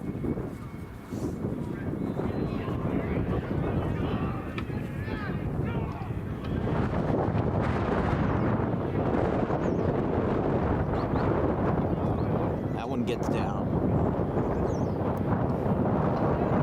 Game at the current moment, 2 hours, 8 minutes. Not as bad as it feels. The game just, it feels like it's dragged on a lot more just because of how brazenly cold we've been in this weather. But as we said, Frankie McCarthy warming up in the bullpen. There's going to be a ground ball out to second base. Diambra on the move. He makes the play. And there's 2 down. It does move Henriquez to third.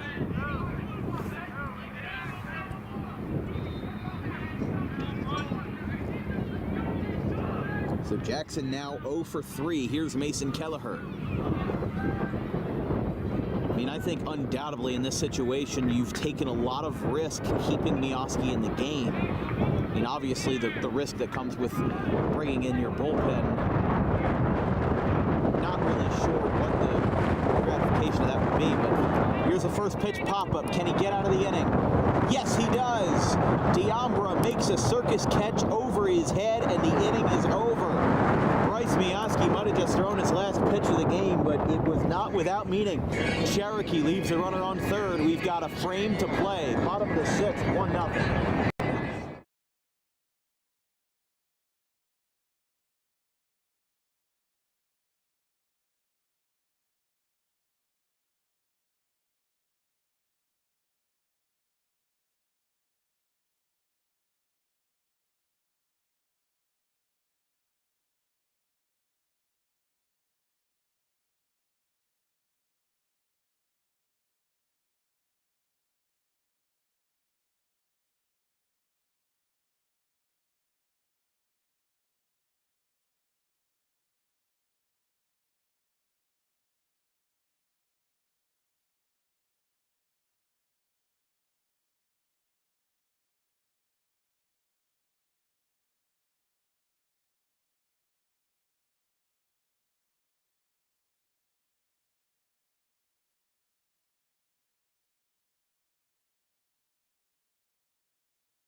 New pitcher for Cherokee, Grayson Bravo.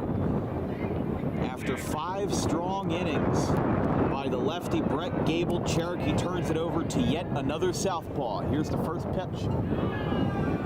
Downstairs and away. Grayson Bravo, the 6'1", 190 senior lefty, 5.25 ERA and a small sample size this year, but a very impressive 1.39 in his career.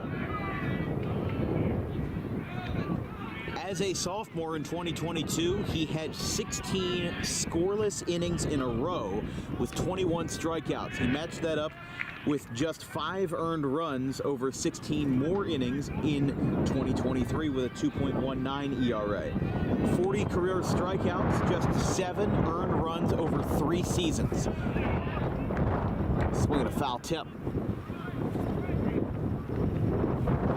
2.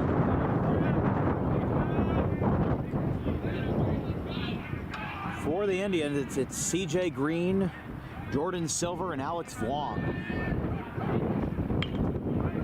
Foul.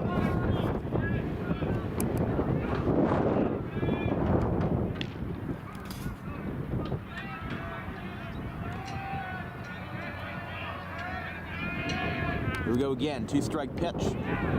Outside. He got him. Grayson Bravo with strikeout number 1. Has one away.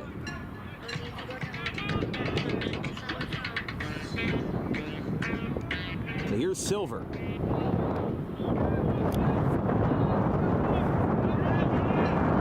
One for 2 with a ground out and a single.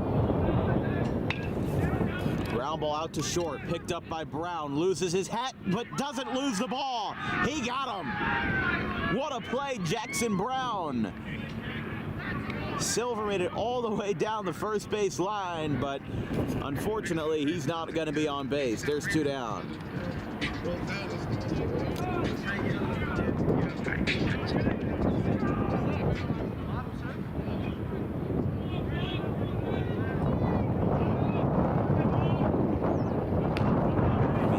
Some gaffes in the Cherokee infield, but there have been some true web gems tonight. That one goes to the backstop with Alex Wong. 1-0. Ethan Craig on deck if the inning were to continue. Lenape tonight, no runs on a grand total of just 4 hits. This is a ground ball back out to short. This time he's not going to get it. The magic pixie dust could only last for so long, and that's going to be a base hit as that one falls through in the infield.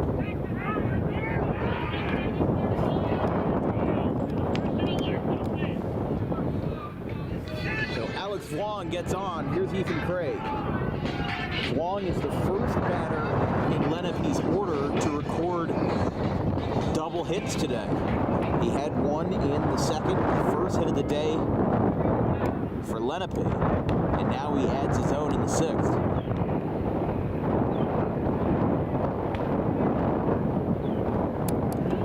So a quick conversation, sorry about the camera movement there behind home plate, with Coach Matt Woods.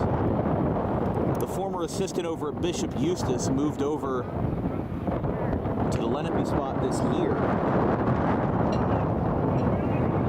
after Lenape lost their head coach after the 2023 season, Mike Wasienko.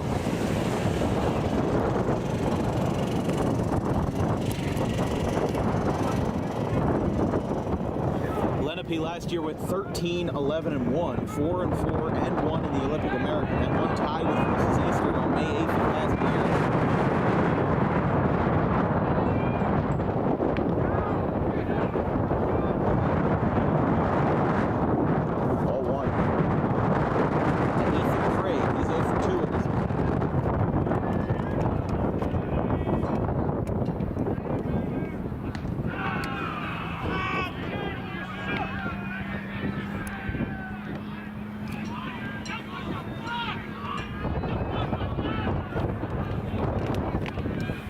Here's a pitch.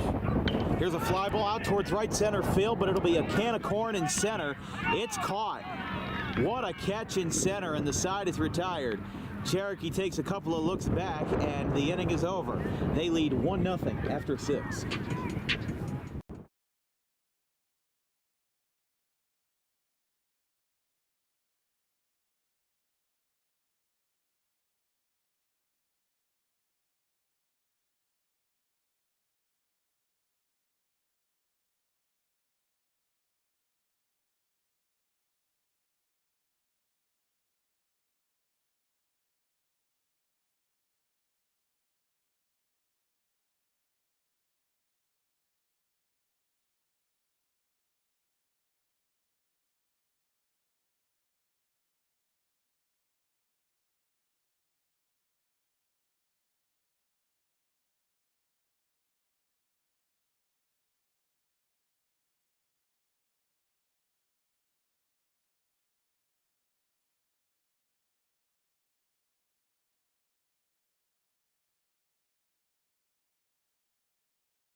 Well, we thought by now that Lenape would surely go to their bullpen. They have not. Cherokee has brought in Grayson Bravo, but McCartney is still warming up in the Lenape pen. And going out for inning number 7, Bryce Mioski delivers the ball for the first pitch. To the lefty, Henry Radbill. It's Radbill, Brown, and Jason on deck for Cherokee here in the 7th. The count is 2-0 to the number 8 man Radbill, who's 0 for 2 with 2 ground outs to the pitcher. Mioski delivers. There's a strike, 2-1. The Brown brothers, Luke and Jason, both have a hit, a single for Luke in the 5th, and a double for Jason Brown in the 3rd. That's going to be another base hit, this time for Henry Radbill. He gets the party started here in the 7th.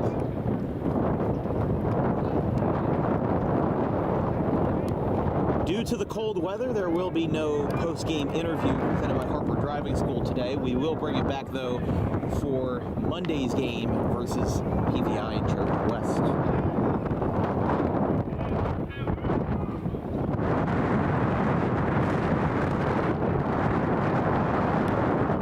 Aiden Reiner of Cherokee West just had a 2-run home run. West leads Morristown 3-0 in the 4th.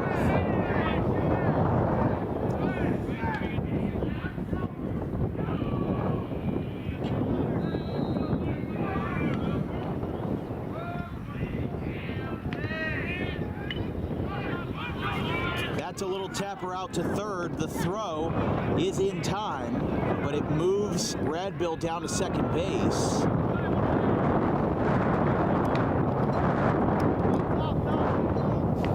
And now that Luke Brown is retired, it turns it over to Jason Brown.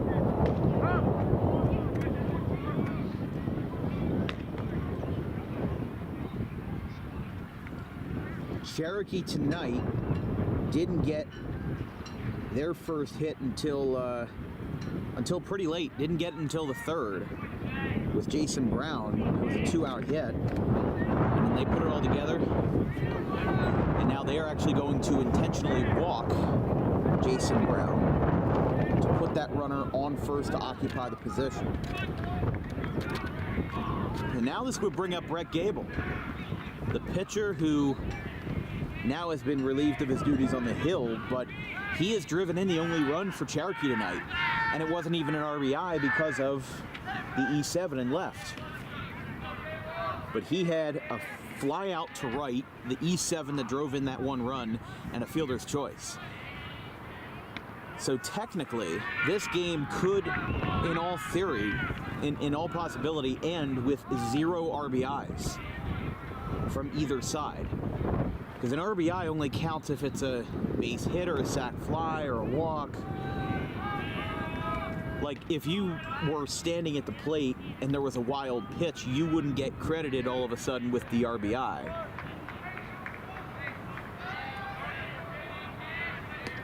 But with Gable, 2 runners on, Jason Brown on first, and Radbill on second. There's a fly ball. That one's headed for the football field. It's foul. Actually landed on top of the batting cage. That's funny. A 2-2 count. And the pitch. Down. And wow, there was no urgency on that at all. Radbill just got down to 3rd uncontested. A gaff in Lenape's infield now puts that insurance run 90 feet away. I can't remember the last time. I think the last time a starting pitcher got a complete game in 7 innings and lost probably would have been Sean Green in 2023 in the Joe Lang Classic, 3-2 final for Pittman. Oh, now that ball gets dropped, and now that runner goes down to 2nd. Cherokee is walking all over the bases.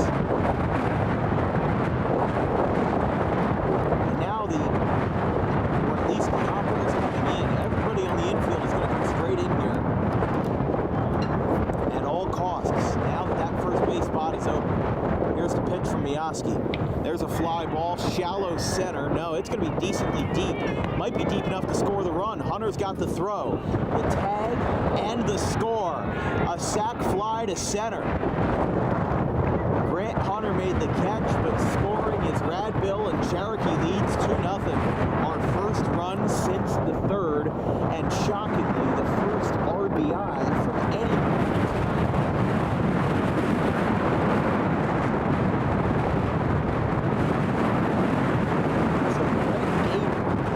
Drives in both runs, except only one of them counts as an RBI. And before we start the at-bat with Brett Chizier, Matt Woods is coming out, and it looks like this might be it for Brett Mioski. If it is, 2 runs, one of them earned. A grand total of, let's see, 4 in the first go-around here, 5, 6, 7 strikeouts for Mioski. So it is official. Mioski is out in the 7th. They've got another out to conquer. And the new pitcher, McCartney for Lenape, comes in here in the 7th. Cherokee adds on another run. It's 2-0. Take a break.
New pitcher for Lenape here in the 7th.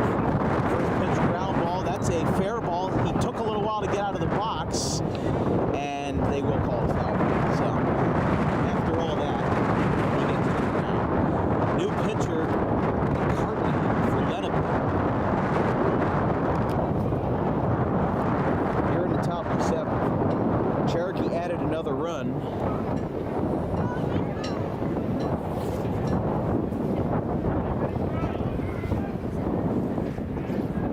Frankie McCartney, the junior right-hander. 4 2/3 innings this year, 3 walks, 4 strikeouts, and 1 run allowed. There's a fly ball foul. Off the bat of Chizier. With Henriquez on deck.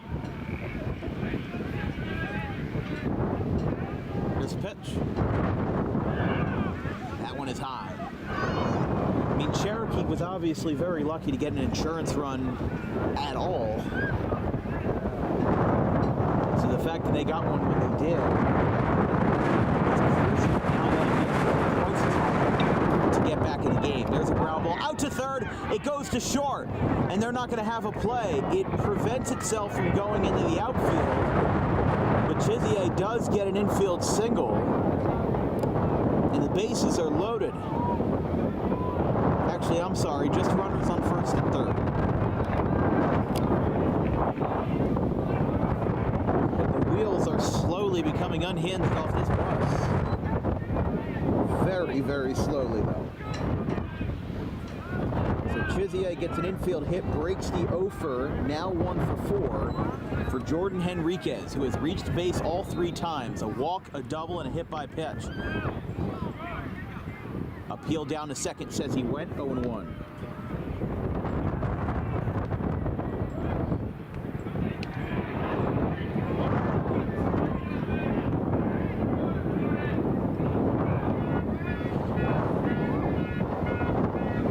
By the way, an out-of-town score update. Audubon leads Delcy 3-2 in the top of the 6th.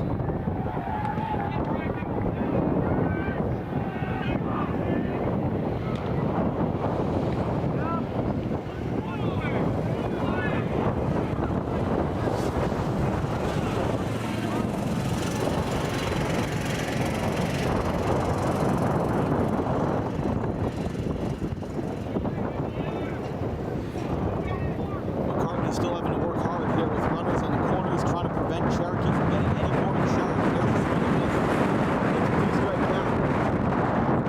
Like, I actually have to keep my hand, one of my hands on top of my head so that my hat doesn't fly away. That's how bad this wind is. I have never seen anything like this before. And to make it even crazier, I'm surprised it's only a 2-0 game. I'm surprised it's not 12-10 with the amount of offense capable here. The runner gets a huge head start, but it doesn't matter. Swing and a miss. McCartney gets the strikeout, but Lenape's got some work to do. They allow an insurance run on a sac fly by Gable, and the side is retired. Lenape's got 3 outs to spare. 2-0 Chiefs.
Cherokee's got one more chance to shut this game down.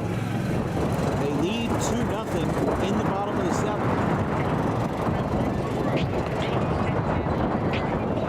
As the lefty Grayson Bravo looks to slam the door shut.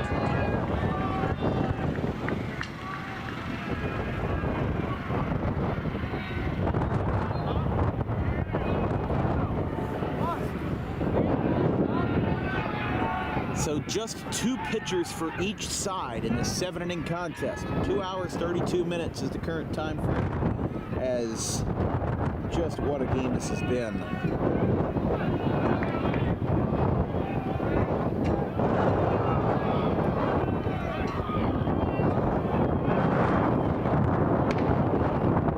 We start off the 7th with Matt Kahn, who singled as a pinch hitter in the 5th and remained in the game.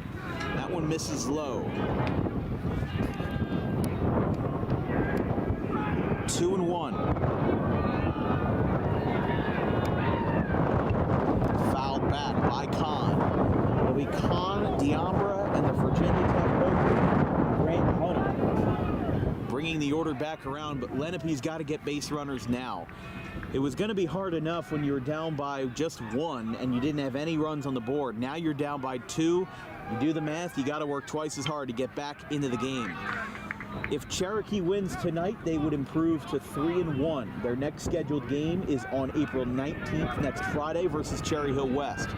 And we'll be covering them next on Saturday the 20th in the third of 4 games in the Thank You Classic.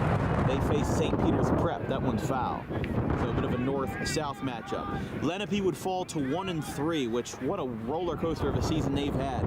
2 losses to Burlington Township and to Rancocas Valley, only to beat the 22-4 Shawnee Renegades on Wednesday, and then to fall once again to your arch rival, Cherokee.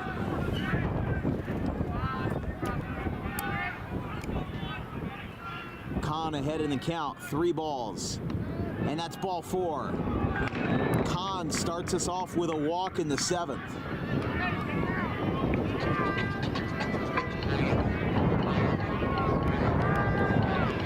I mean, it just seemed pretty universal throughout the order that Lenape has had a lot of trouble squaring up against, Brett Gable. But now that you've got somebody else in, it's a new dawn. It's a new day, and it's 1-0. A new opportunity for you to get back in the game. You don't have to worry about the guy that's been your kryptonite all day. Now you've got a new task, you've got a new opportunity to, right the ship, and make it good again. So Cherokee, their 2 runs today have both come from Brett Gable. I think it would be foolish not to have him as the Harper Driving School Player of the Game. Again, we're not going to do any interviews today, but just an excellent show all around from Brett Gable. You drive in both runs and you throw 5 innings for your crew. That's incredible. Here's a ground ball out to second. This could be 2. Throw to first. They're going to hang on to it there, and they just get the 1 out. So Diambra is back at first, but Kahn is retired on the fielder's choice. And we turn it over now to Grant Hunter.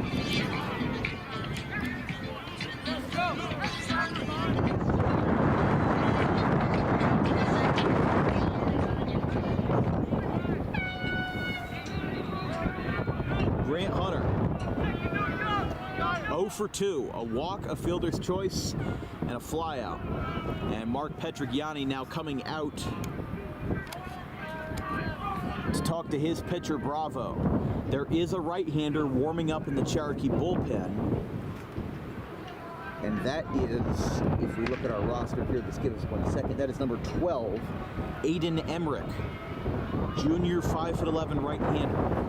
No action in the Lenape bullpen. I think they're waiting to see how this offensive comeback, turns out before they make any decisions. I think that's a wise choice to make, especially because the future of this game is unknown. You don't know what you're going to have in stock. You don't know what's going to be going on. So you've just got to bear down and hope that your offense can bail you out. But McCartney would not be responsible for the loss. It would fall on Bryce Mioski, and the win would go to Brett Gable, with the save going to Grayson Bravo. With a strike to Diambra, rather to Hunter, with Diambra on first. That one is at the knees. That's low.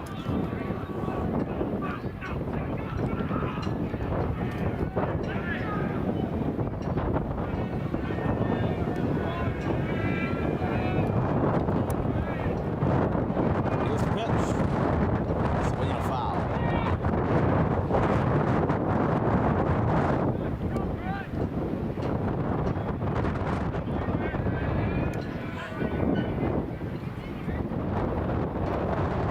A 2-strike count to Grant Hunter, 2-2. Bravo delivers. A little floater in the left, foul. Still 2-2.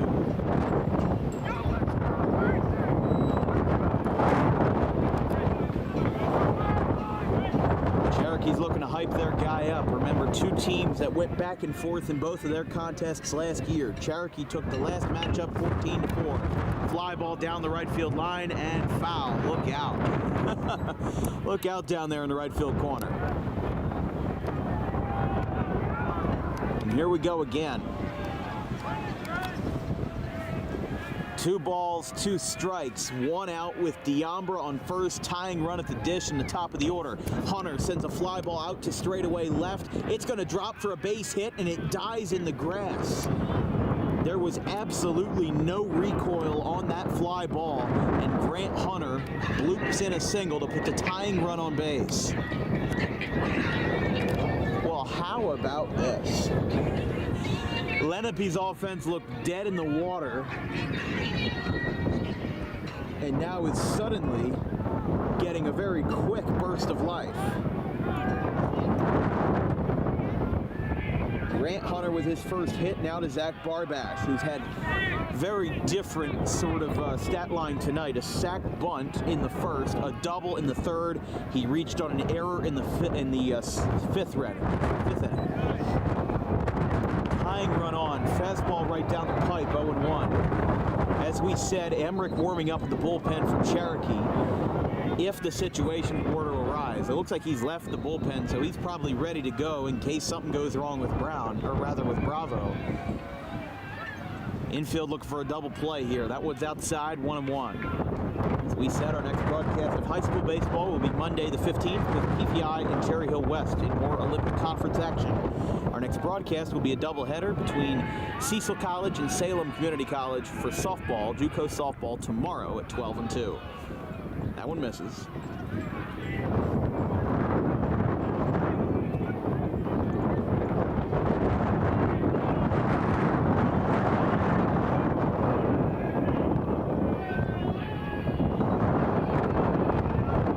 Here's the pitch. There's a strike.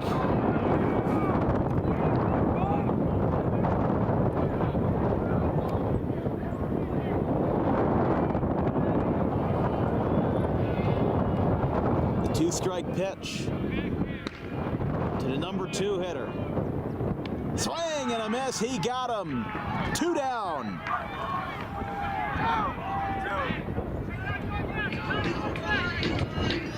And here's Shank. Last chance for Lenape. He is 0 for 3, an error that he reached on in the first. A strikeout and a weak tapper back to the mound. Looking to play hero. He is the winning run.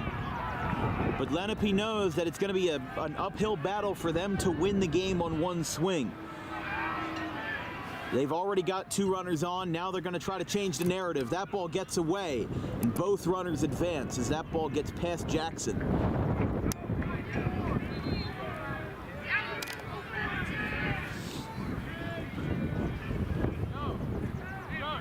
1-0. That first run is now 90 feet away on third. The tying run on second base for Lenape. And a 1-0 count to the 3-hole hitter Shank. Strike 1, right down the middle. You don't get any better than that, honestly. I mean, that's just a good fastball right there.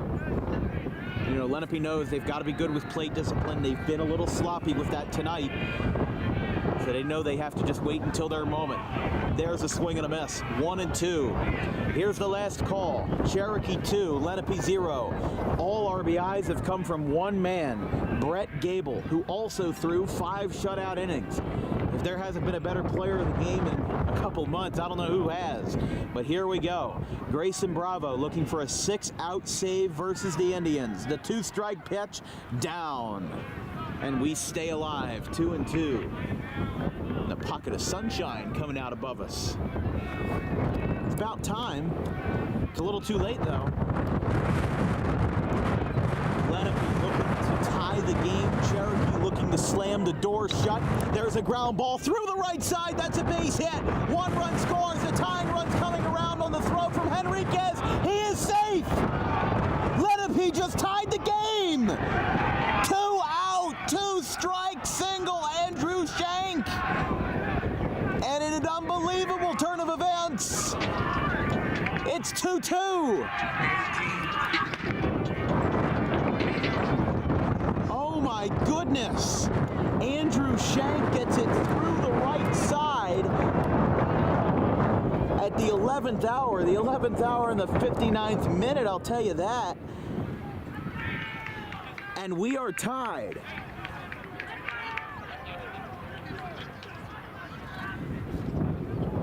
Are you kidding me? Well, Coach Petrignani is coming out, and it looks like we're going to have a pitching change. Well, if you thought we were about to pack our bags and go home, no can do. Andrew Shank plays hero for Lenape. It's 2-2 in the bottom of the 7th.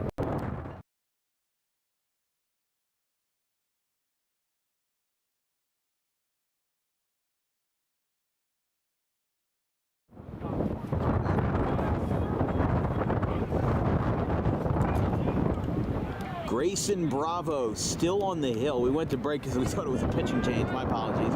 But Andrew Shank, a 2-run RBI single. Now for CJ Green. First pitch is a strike.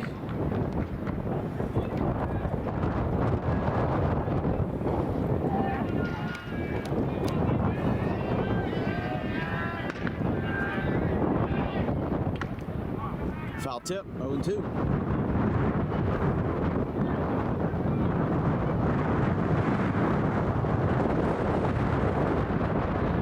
So in a theoretical 8th inning, batters for Cherokee will be Della Vecchia, Jackson, and Keller.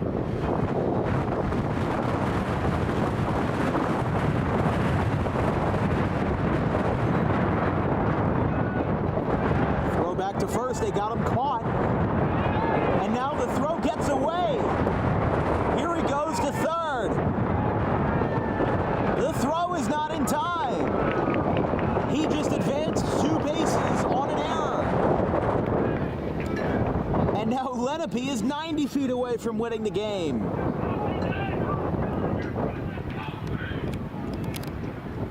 CJ Green just had the golden situation of the game fall into his pocket, and his hat just flew off the hill. Grayson Bravo's hat just threw about 100 feet down the line. But yeah, I mean, you don't get any better than that. Shank got caught in a rundown, thought they were going to get him.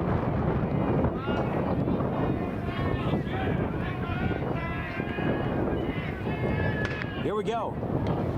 Poked foul.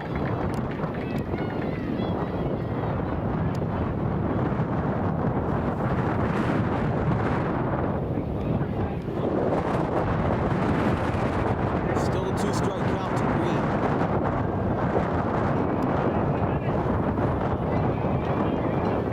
With the winning run on third. In an unbelievable turn of events, here's the 2-strike pitch. Poked out towards center field. This is going to be a playable ball, and that will send us to extras. Andrew Shank ties the game on an RBI single that gets us to the 8th. Oh my goodness. Well, if you thought 21 outs was enough to do it, you'd be wrong. Extras at Lenape, 2-2.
I just can't believe what I'm watching right now.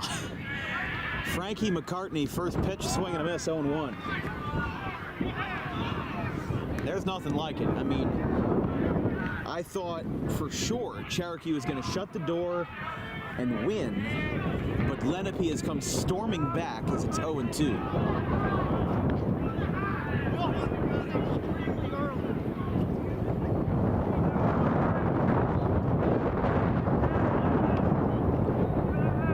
Jordan Henriquez, the first batter of the seventh. Rather, Cameron Delavecchia, though, down in the count 0-2 quite early in his swings. This time he hits it in the play. Shank is there, and he does not shank the throw at first. It's in time. What? Delavecchia is retired.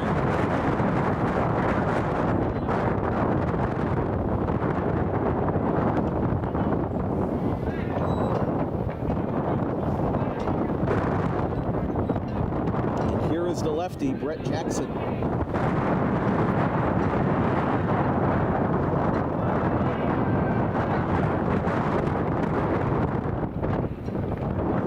Inside. Jackson, 0 for 3. Strikeout, reached on an error in the middle innings, along with a ground out to second. That one is another grounder, but it's foul.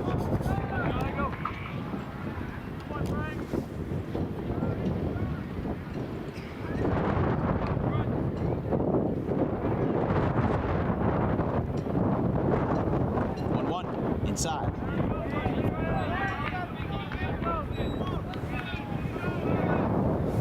Jackson, Delavecchia, and Kelleher all have offers in the night.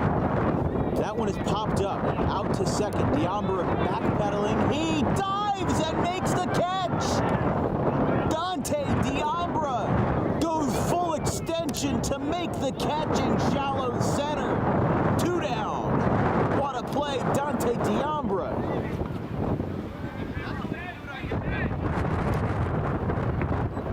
An acrobatic feat in the 8th. Gives Jackson an 0 for 4. Here's Mason Kelleher versus McCartney.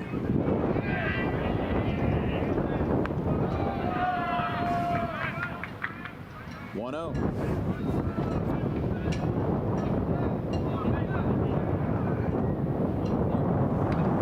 Fly ball popped up, third base side, over towards the Cherokee dugout, going in, and it's foul. 1-1.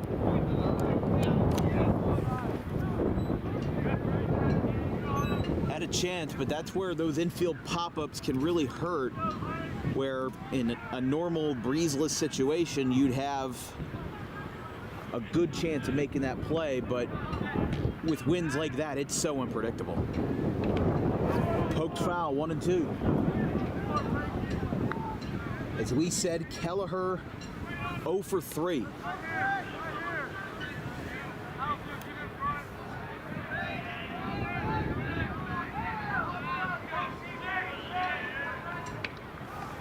That one's tapped out to second. Diambra with a chance to make another play. He got him. Cherokee thought he was safe first, but he gets out of the inning. A 1-2-3 spot for McCartney. We go to the bottom of the 8th. It's still 2-2. Cherokee and Lenape all tied up.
Cherokee has trotted out their third pitcher of the night. For the first 5, it was Brett Gable. Then they gave it to Grayson Bravo, who was tasked with getting a 6-out save, but did not do so. The junior, Aiden Emmerich, on the hill, and Jordan Silver is his first victim, his first enemy. Emmerich had only 2 career high school innings, all of them coming this year. 1 each for Cedar Creek and Cherokee's early games. 4 strikeouts, 2 walks, 1 run. 5, 6, and 7. Silver, Long, and Craig for Lenape here in the 8th. Inside.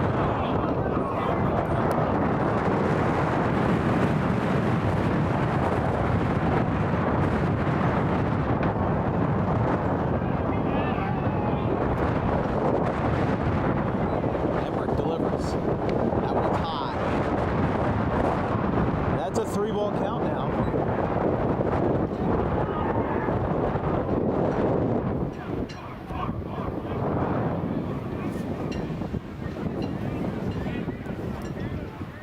Emmerich delivers.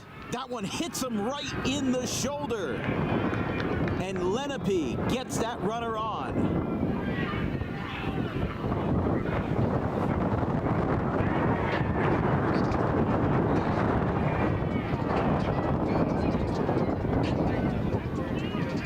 So a quick turn of events, and Cherokee gets in trouble early. I mean, it was either going to be a walk or it was going to be a hit by pitch. That was a 3-ball count anyway, and like I said, it was either a walk or a hit by pitch. It just happened to hurt him. Jordan Silver on first base. Alex Long at the plate. The only Lenape batter to have more than 1 hit today. He's got 2 singles, each of which in the 2nd and the 3rd with a strikeout in the middle. He's 2 for 3. He's been Lenape's best hitter in terms of seeing this Cherokee pitching, and it comes from the 6th spot. Takes a fastball down the pipe, 0-1.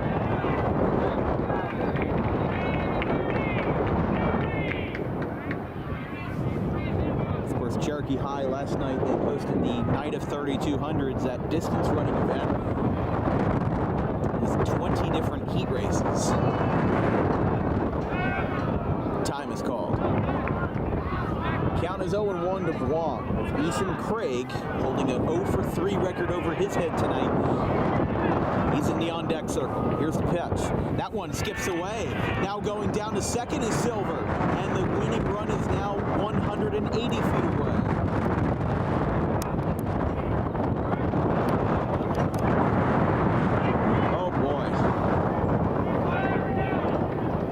Change of plans this was.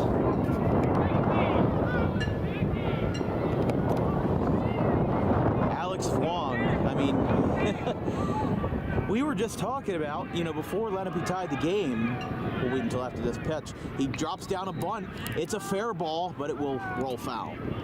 It's 2 strikes now against Vuong.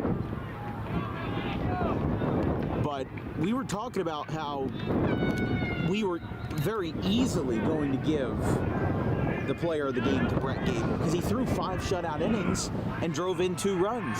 It looked like a shoo-in, basically. And then Lenape turned everything on its head. That's inside.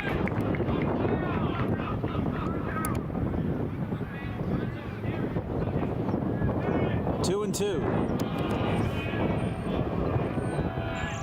From Emmerich. That one's grounded past first. It goes into right field. Henriquez picks it up. Rounding third is Silver to throw to the plate. Is cut off, and now they throw it back to third. And he's going to hang on there. Vuong with his 3rd hit of the night.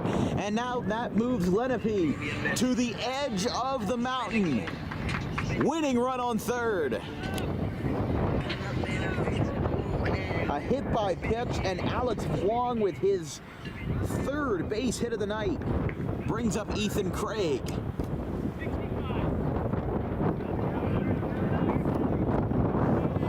Ethan Craig 0 for 3.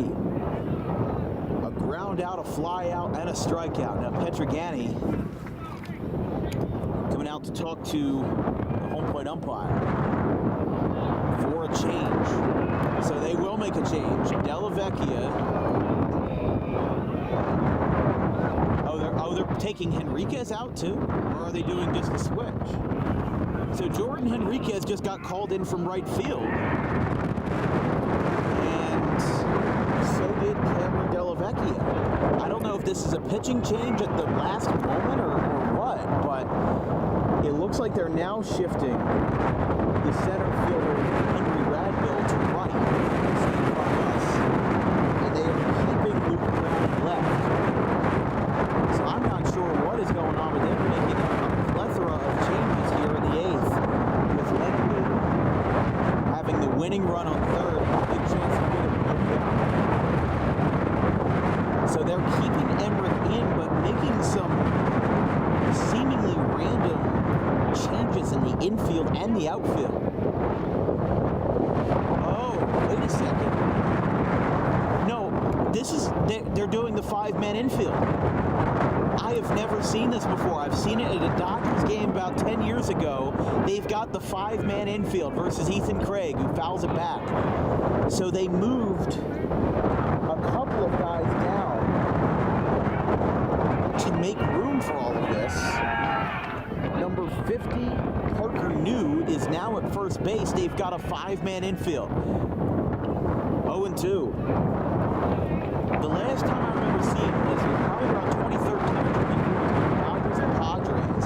They tried to do it in the 12th, and they actually got it to work. But they had 2 outs, not no outs and 2 runners on. They don't care about a double play. But your number one task is to get that runner out at home. The runner to second will move uncontested. That means outside. So Vaughn now advances uncontested. His runner's on second and third. And the count is in Craig's favor. He's 0 for 3, looking to get past this great wall of China. That one's outside. I mean, this is just an unorthodox move, and if it works, it's genius. But if it doesn't, just know you took the last stand. So Radbill is now one of 2 outfielders with Luke Brown out there. And he steps off. I mean, Lenape's dugout has been hype all night.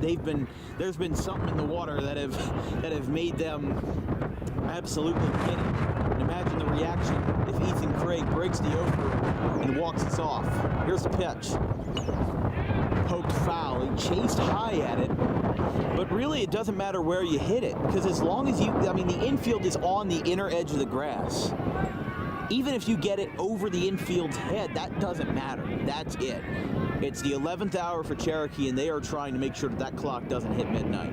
They're trying to make sure that door does not get closed shut on them, as they almost shut it on Lenape. Ethan Craig looking to play hero. Here's the pitch. Ground ball foul. He's hitting the ball. He's just not hitting it fair. That's the 4th foul ball of this at-bat. Still a 2-strike count to Craig. So as we said, they made some drastic changes here. They moved Delavecchia to second base. They put Henriquez back in the infield along with Parker New, the freshman first baseman. So they shifted everybody over. There's a ground ball. It's picked up at second. They throw to first, because that was the easiest out. They knew that the runner wasn't breaking for home, and there's one away. That's smart there. And that shows that the strategy, for one reason or another, is working. Now it goes to Matt Kahn.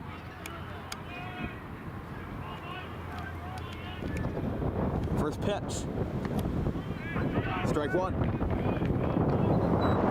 So Craig now 0 for 4 after that ground out. Here is Kahn, who came on as a pinch hitter in the 5th. And now Petrogani coming out to talk to the home plate umpire.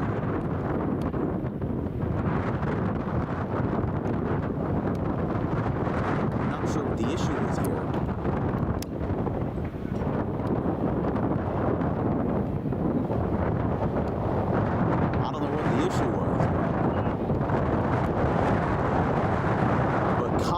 Singled in the 5th, coming on as a pinch hitter for Corey Rhodes. Also walked in the 7th. He was one of the runs that came around. And now a bunt. Foul. he was retired on fielder's choice by Dante Diambra, but he started putting the wheels in motion for Andrew Shank to get that the game-tying 2-run single with Lenape down to their final strike in the 7th. I just can't believe we're here right now.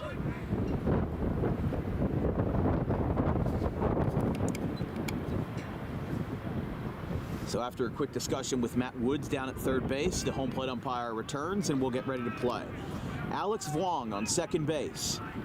The winning run at third is Jordan Silver. It doesn't really matter about Vuong right now. What matters is Jordan Silver. He's the man 90 feet away. And a fly ball foul. And a 2-strike count to Kahn.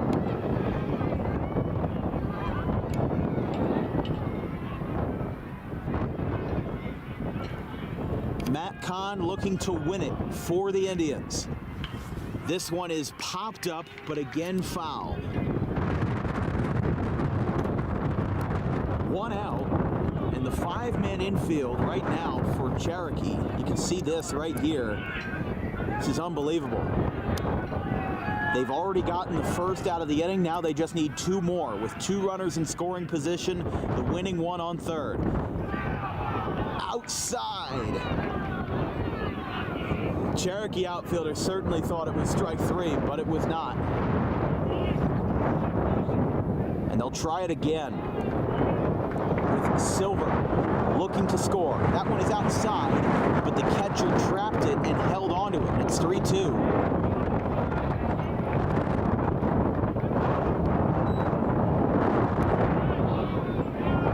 I'm sorry, 2-2. These appear to be count. Kahn pops it up. This one goes to right field. It's caught by Radbill. Runner tags, but now he holds up. Silver retreats to third. The throw barely hung on. Wow. That for sure looked like it was going to be a walk-off sac fly. This 5-man infield might actually work. This might actually work.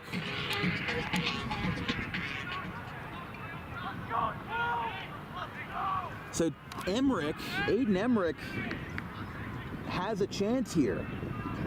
Kahn flew out to right. They held the runner at third. And now here's Dante Diambra. I mean, it's simple. But now they have, because the situation no longer calls for it, they've abandoned the 5-man infield. Enriquez returns to right. And that's what the discussion was at home plate, was that now that there's 2 outs, they don't need it anymore. So Radbill is still in center. Enriquez back at right. And Delavecchia back at first. Everybody's back to their normal positions. That one's high. To Diambra. What a hero spot this would be if the 9-hole hitter could win it. He's grounded into 2 fielder's choices and has had a strikeout. So he's 0 for 3 on the day. As much of Lenape's order. But they're looking to change that right now. That one is outside. 2-0 the count. Emmerich looking to send us to a 9th inning. Here's the pitch. That one is down. Good thing is this game started at 11:30 this morning, so there's still plenty more daylight to work with if these guys are going to go for a true a true classic gauntlet.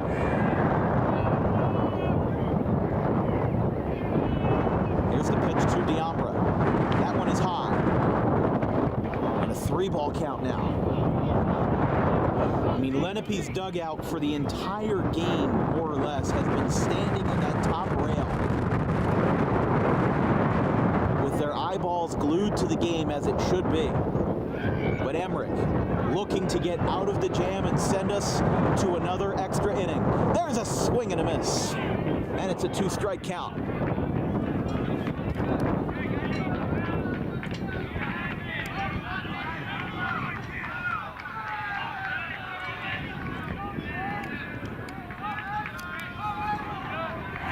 Two outs, 2 on, tie game at 2-2 apiece in the 8th. Outside corner, ball 4, ball 4. Diambra gets on base and a shocked Cherokee 9 react accordingly.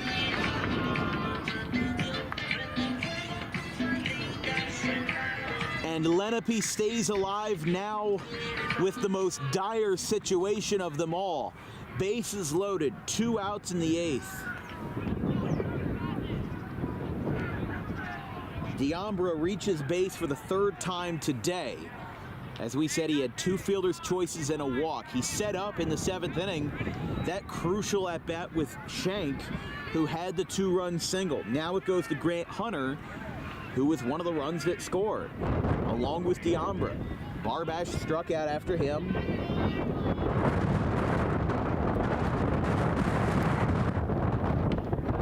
First pitch is a strike, 0-1, just at the letters to Grant Hunter.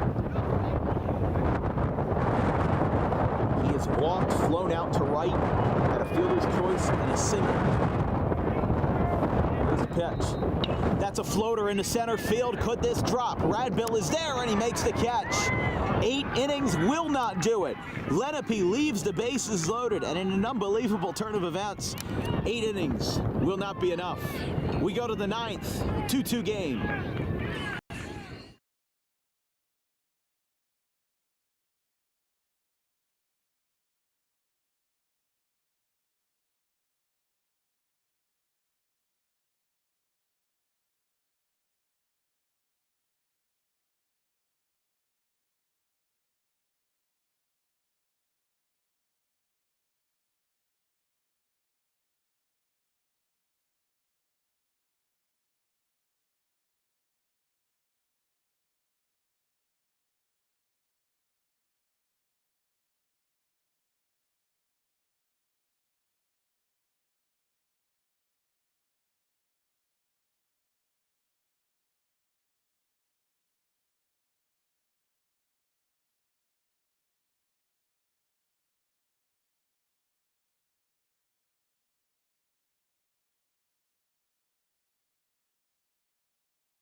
This is unbelievable. I mean,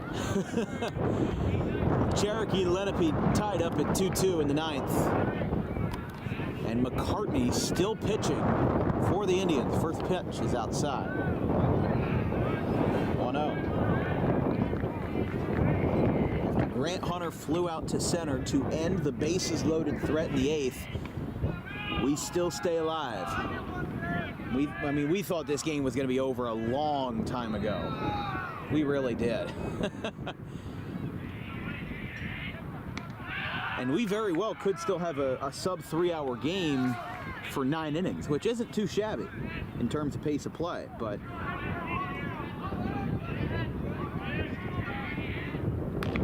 Radbill, the lefty, followed up, by the Brown brothers, Luke and Jason. It's 8-9-1. That is ball 4. Henry Radbill gets us started with a quick walk as McCartney struggles to find the zone in the first at-bat of the 9th.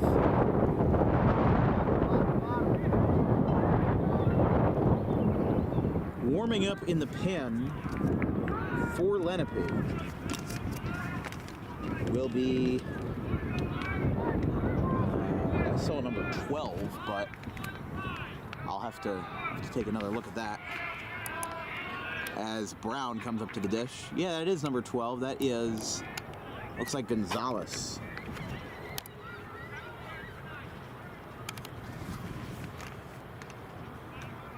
So that is Evan Gonzalez, the junior right-hander.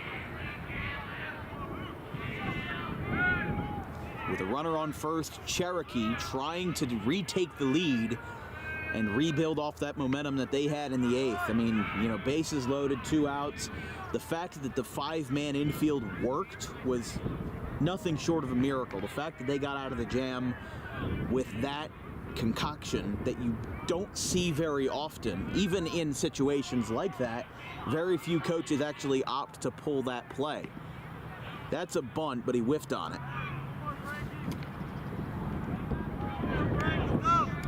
And it's a 2-strike count to Luke Brown.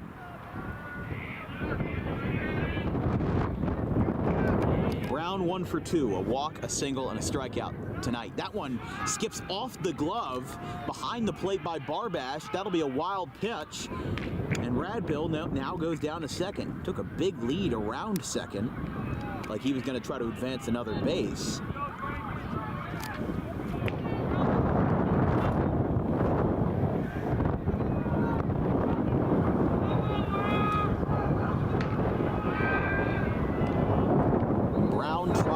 Break the stalemate, retake the lead for Cherokee.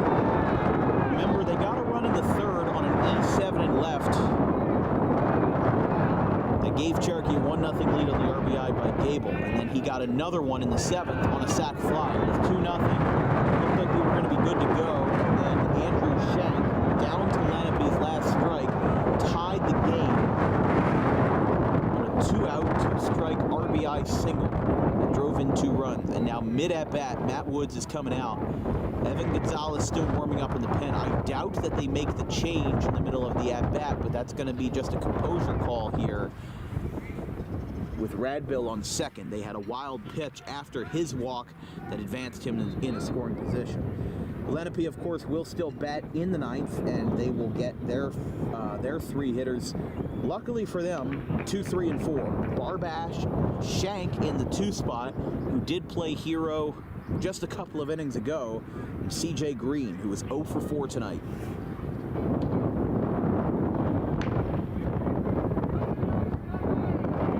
On deck is Jason Brown. He is 1 for 3, 2 strikeouts, a double, and an intentional walk.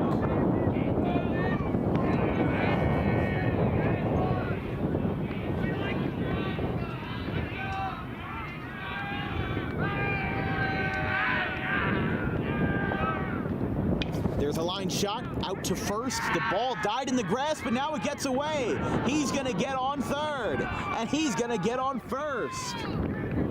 Luke Brown takes advantage of the ball being botched at first by Vuong.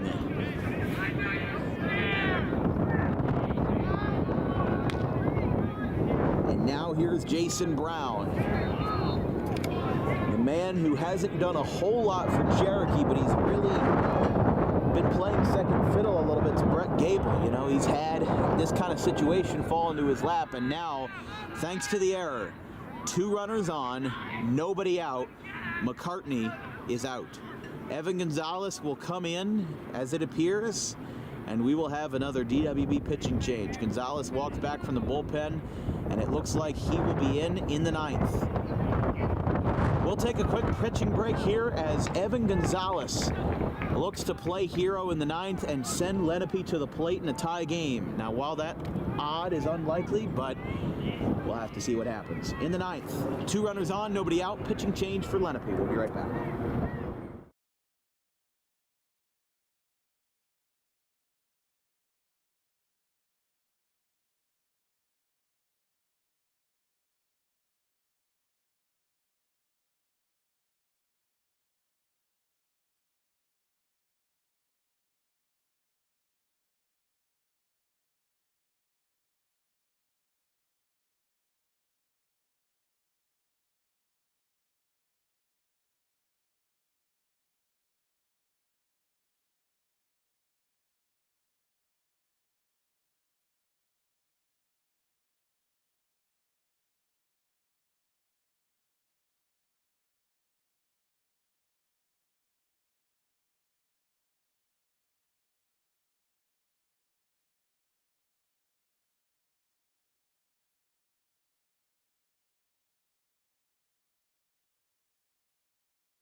Here in the top of the ninth, new pitcher for the Indians, and it is not as we thought it would be, not Evan Gonzalez.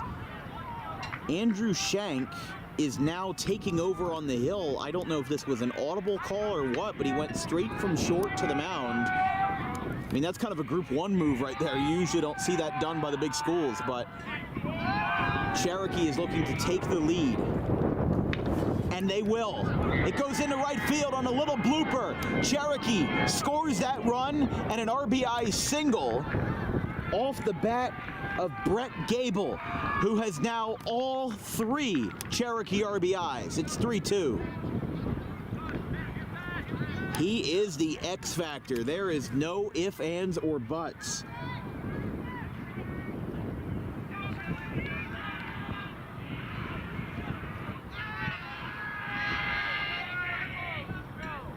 And they're wasting no time attacking Brett Chizier here. 1 for 4 tonight, had a single in the 7th.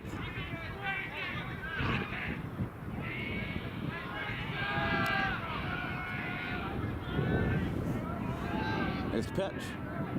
Outside. Now silent Lenape dugout turns into a red-hot Cherokee dugout. Full of positive emotion. That one's foul.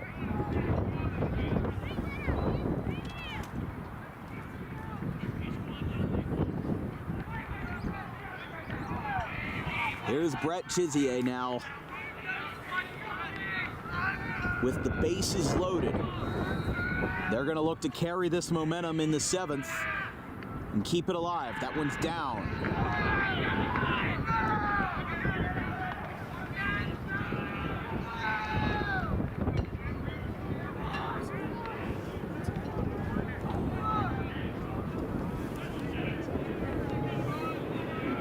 Here's the pitch. There's a fly ball out to deep left field. Going back, it's playable in center. Grant Hunter's got it. Runner tags, he will score. That's a sac fly for Chizier. It's 4-2. Scoring is Luke Brown. And luckily for them, it's the first out of the inning, but it kind of shows the damage is being done as we speak. A sac fly to center makes it a 2-run game for Cherokee. And now a 1 for 5 mark for Brett Chizier. Here's Jordan Henriquez now. A walk, a double, a hit by pitch, and a strikeout.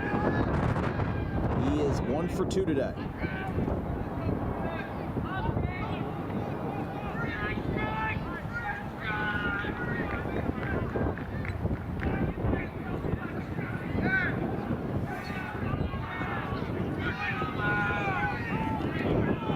Runners now on 1st and 2nd. Actually, I apologize, on 2nd and 3rd. Final score from Cherry Hill West. They defeated Morristown today 6-0. Clearview had a complete game, 1-hit shutout, a 9-0 win over Deptford. In CVC action, Hamilton West beat Monroe 11-2. St. Augustine leads Kingsway 5-1 in the bottom of the 5th.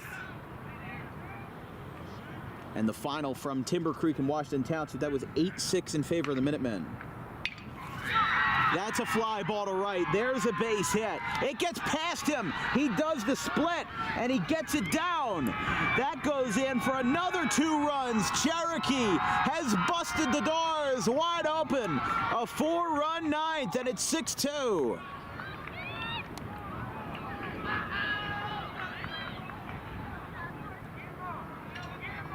That's going to be a single E9 off the bat of Henriquez. His 2nd hit of the game, and Cherokee now makes it 6-2. After 2 runs came in.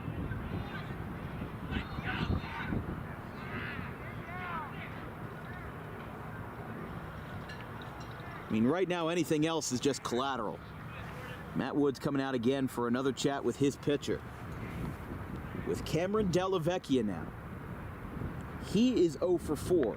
2 flyouts to right and 2 ground outs to the left side of the infield.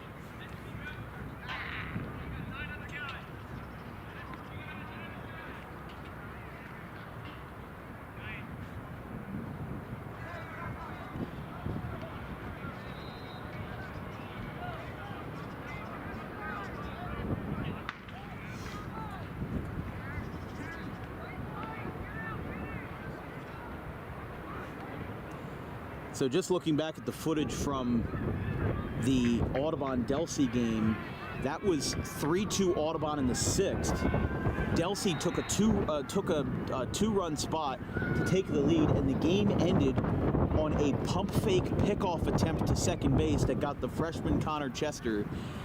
He would have been the tying run, but he got fooled by the Delsey pitcher who pump faked the throw back to second, and he got the runner out. So if there's any Audubon viewers tuning in, you've missed a whole lot. Cherokee leads 6-2 in the 9th. We've got a pitching change. Evan Gonzalez in, Andrew Shank out, and we'll take a quick break. 6-2 Cherokee.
Top of the 9th, Cherokee leads 6-2. New pitcher Evan Gonzalez. He was the one warming up in the pen, but they brought Andrew Shank in first, and now that the wheels have fallen off the bus, that one gets away. Henriquez now to third. And I will remind you that there is still one out in the inning, because this inning started on a walk by Radbill, an E3 by Luke Brown, and a walk by Jason Brown, and Cherokee took the lead on a sac fly to center by Brett Gable. Or on an RBI single by Brett Gable. And then Brett Chizier added on to the lead to make it 4-2 on a sac fly to center. Jordan Henriquez had a single E9 to break just to blow this game wide open and have a 2-run single E9 to make it 6-2. So that's where we're at. The only out that we've had was a sac fly, and that brought in a run. And now Henriquez is on third. That one is poked out towards shallow right, and that's going to drop for a base hit. Vaughn couldn't get it. And Henriquez scores on the RBI by Della Vecchia. And a 5-run 9th has put Lenape on their backs like a turtle out of water. And now it's Brett Jackson.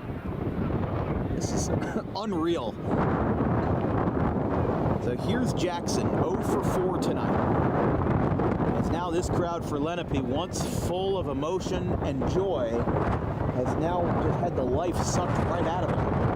And if this was the result that Cherokee was going to get in the 7th, I mean, hey, you know, they would have won this game 2-0. I mean, a 7-2 box score definitely looks a little different, but just consider how far we've gotten to get to this point. I mean, a 5-run extra inning is rare enough. And now Lenape is going to have to break out big bats for a late inning miracle. Brett Jackson again 0 for 4. So is Mason Kelleher. He's also 0 for 4. Here in a game that just hit the 3-hour mark.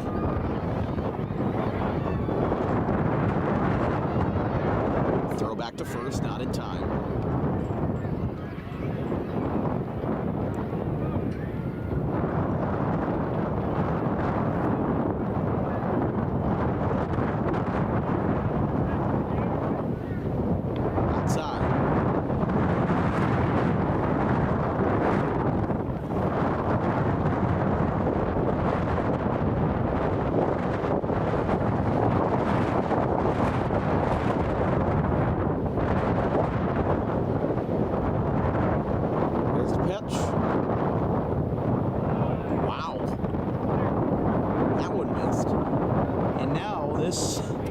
this entire stadium has gotten deathly quiet. Just because we've seen, I really thought we were going to see a lot more excitement out of the dugout. They've already put up 5 runs. What else do they need to prove?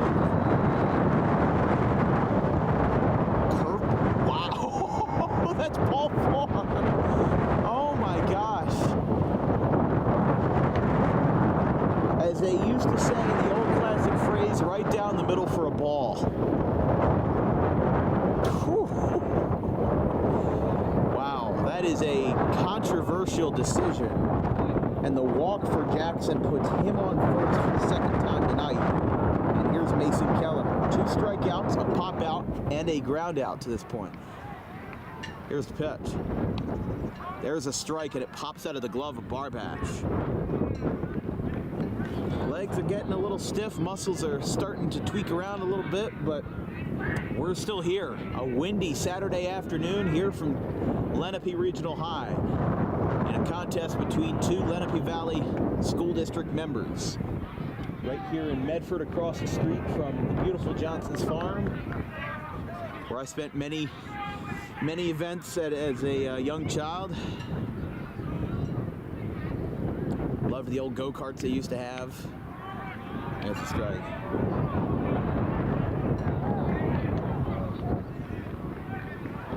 As we said, the next time we'll come to Cherokee is April 20th as a part of that Thank You Classic weekend.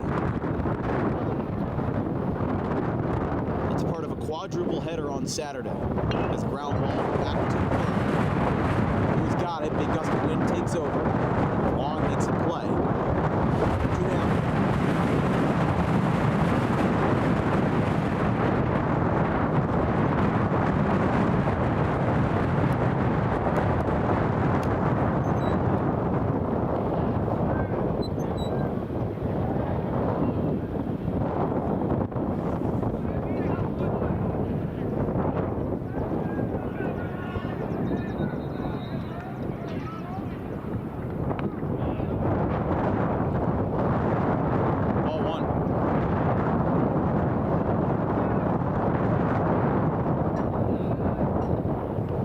Did move Andrew Shank back to short. Everything else for them is basically the same.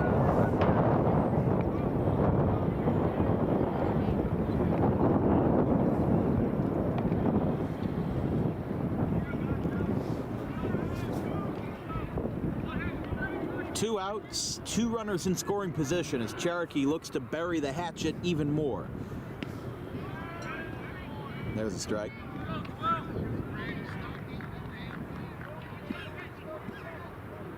Looks like a 2-strike count here to the number 8 hitter, Radbill. Here's the pitch from Gonzalez outside. It's been a tight zone all evening, and it just makes it a little more painful for Lenape when you're just waiting. You're anxious to get back into the dugout and answer the call in a 5-run game.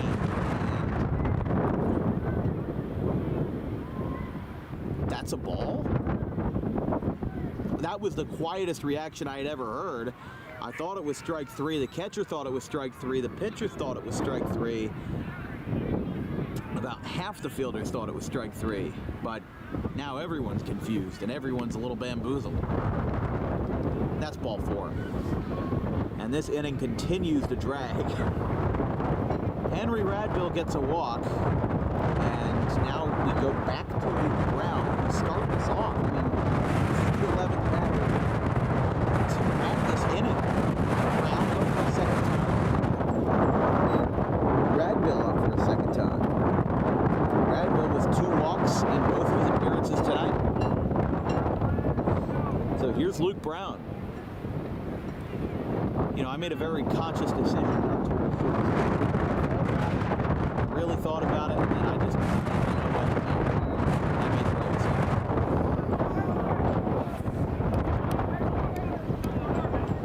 decision. So to Luke Brown, who reached on E3 to start us out here in the 9th.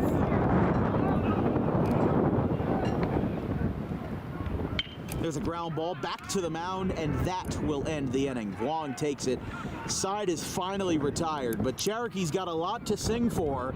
11 batters to the plate, 5 runs across, and Cherokee on the road blows this game wide open in extras. 7-2 going to the bottom of the 9th. We'll be right back.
Lenape down to their last call. 3 outs to go for Cherokee in front of a now depleted crowd after a 5-run 9th inning. I mean, Lenape just had so much in the tank, riding basically on fumes from the momentum of that 1 2-run single by Andrew Shank. Now that one's inside, 1. It'll be Barbash followed by Shank and C.J. Green in the 9th. But now a 7-2 game puts Cherokee at good odds to take this one home. There's a strike.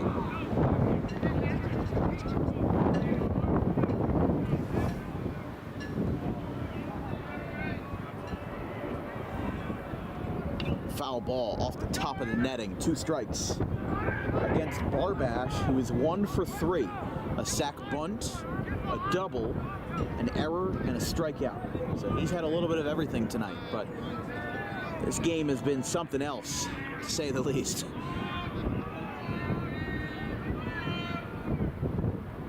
High and in, he goes down to 1 knee. It's 2-2. On deck is Andrew Shank, who played hero in the 7th with Lenape down to their last strike. Other than that single, though, he is 1 for 4 all told. That one's fouled back.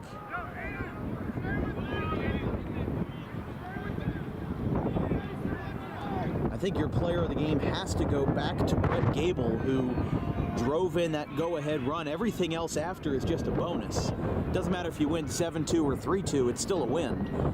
That's ball 4. Zach Barbash starts out the 9th with a walk.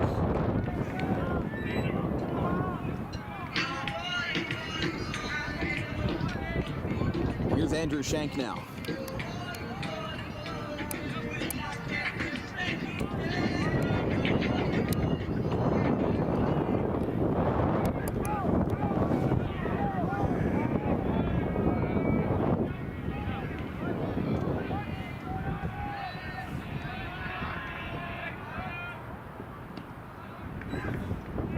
Strike 1.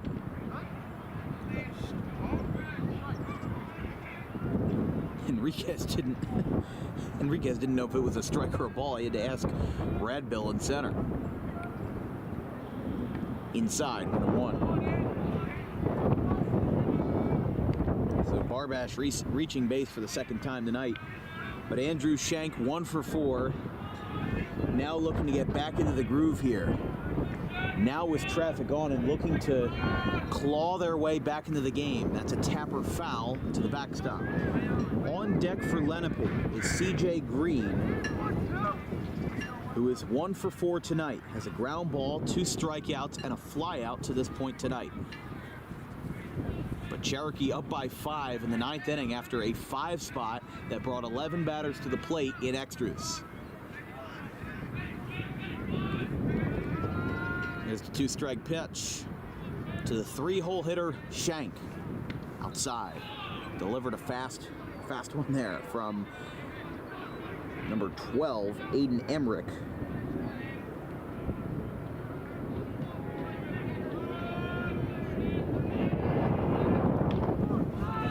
Popped up, first base side and foul.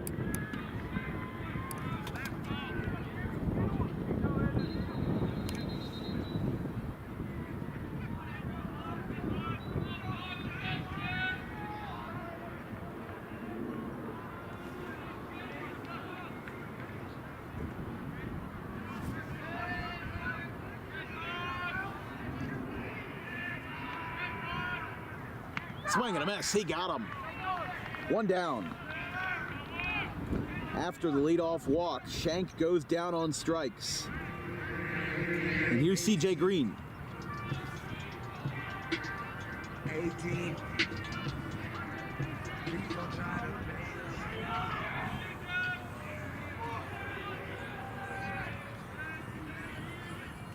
First pitch is a strike to the cleanup man, CJ Green, who's 0 for 4 tonight for Lenape.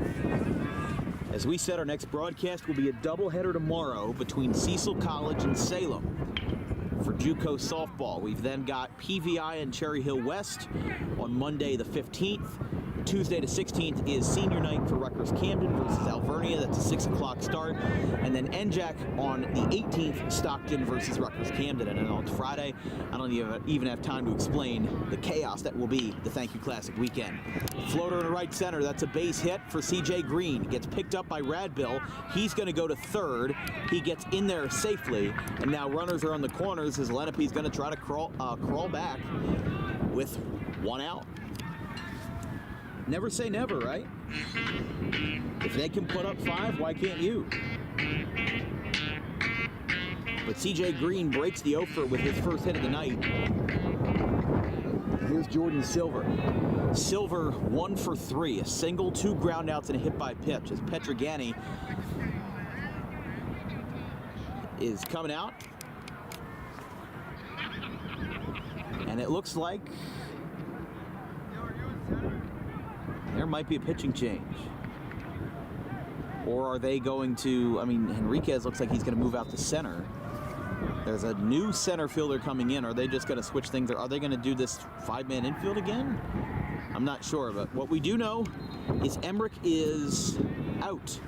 He'll head back to the dugout. We've got a DWB pitching change. Lenape is threatening. They're down by 5. They've got 2 on, but only 2 outs to go before we say goodbye. 7-2 in the 9th. We'll be right back.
New pitcher for Cherokee, the southpaw, facing off against Jordan Silver. First pitch is down.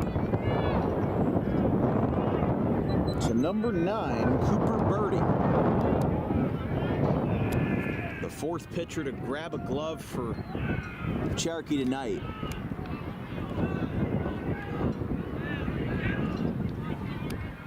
Silver ahead in the count 2-0. With 2 runners on and 1 away. Here's the pitch. I apologize. That is number 8, Henry Radbill. So he comes in from center field. And here's the changes. Cameron Radimer now in right field for Cherokee. Jordan Henriquez moves from right to center, and it seems like everything stays the same. That's ball. No, that's strike 3, rather. And Silver's down on strikes. We've got our last call.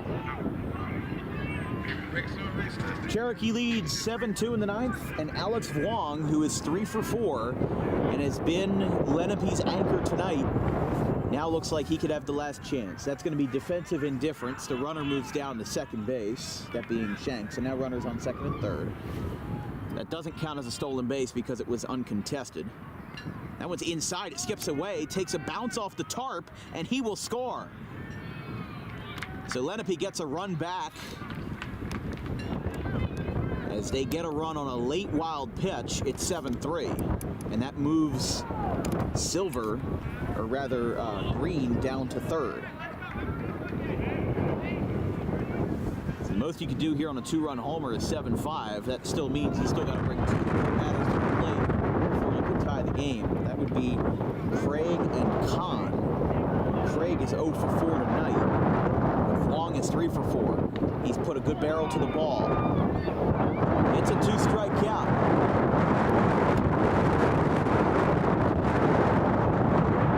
Cherokee looking to slam the door. Here's the pitch. That one's low.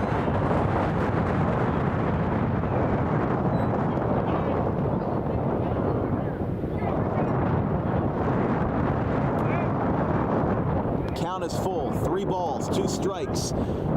To Vuong.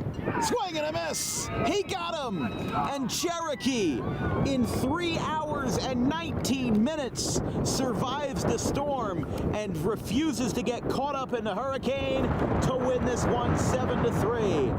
A 5-run 9th inning puts this game out of reach, and even though Lenape got a run back at the 11th hour, it just simply wasn't enough. The player of the game, presented by Harper Driving School, is Brett Gable, who threw 5 shutout innings, which feels like a year ago now, and he drives in 3 RBIs, including the most crucial ones, the first one, the second one, and the third one. Everything else is just a bonus. But that will do it. Lenape falls to 1-3 on the campaign, and their second loss, they now fall to 1-2 in conference play. The next game for Cherokee is going to be on the 19th. We'll be seeing them on Saturday as part of the Thank You Classic. And our next broadcast will be tomorrow for a 12 o'clock doubleheader between Cecil College and Salem Community College. From everybody here at Dan Wilkins Broadcasting, social media coordinator Anthony DePalma, our graphics crew Gavin Van Bell, and Caleb Lane. My wonderful producer Jacob Styler for coming out here tonight in the freezing wind. I'm Dan Wilkins. We'll see you tomorrow for JUCO softball, and if not, Monday for more Olympic Conference action between Paul Sixth and Cherry Hill West. Have a good one, folks.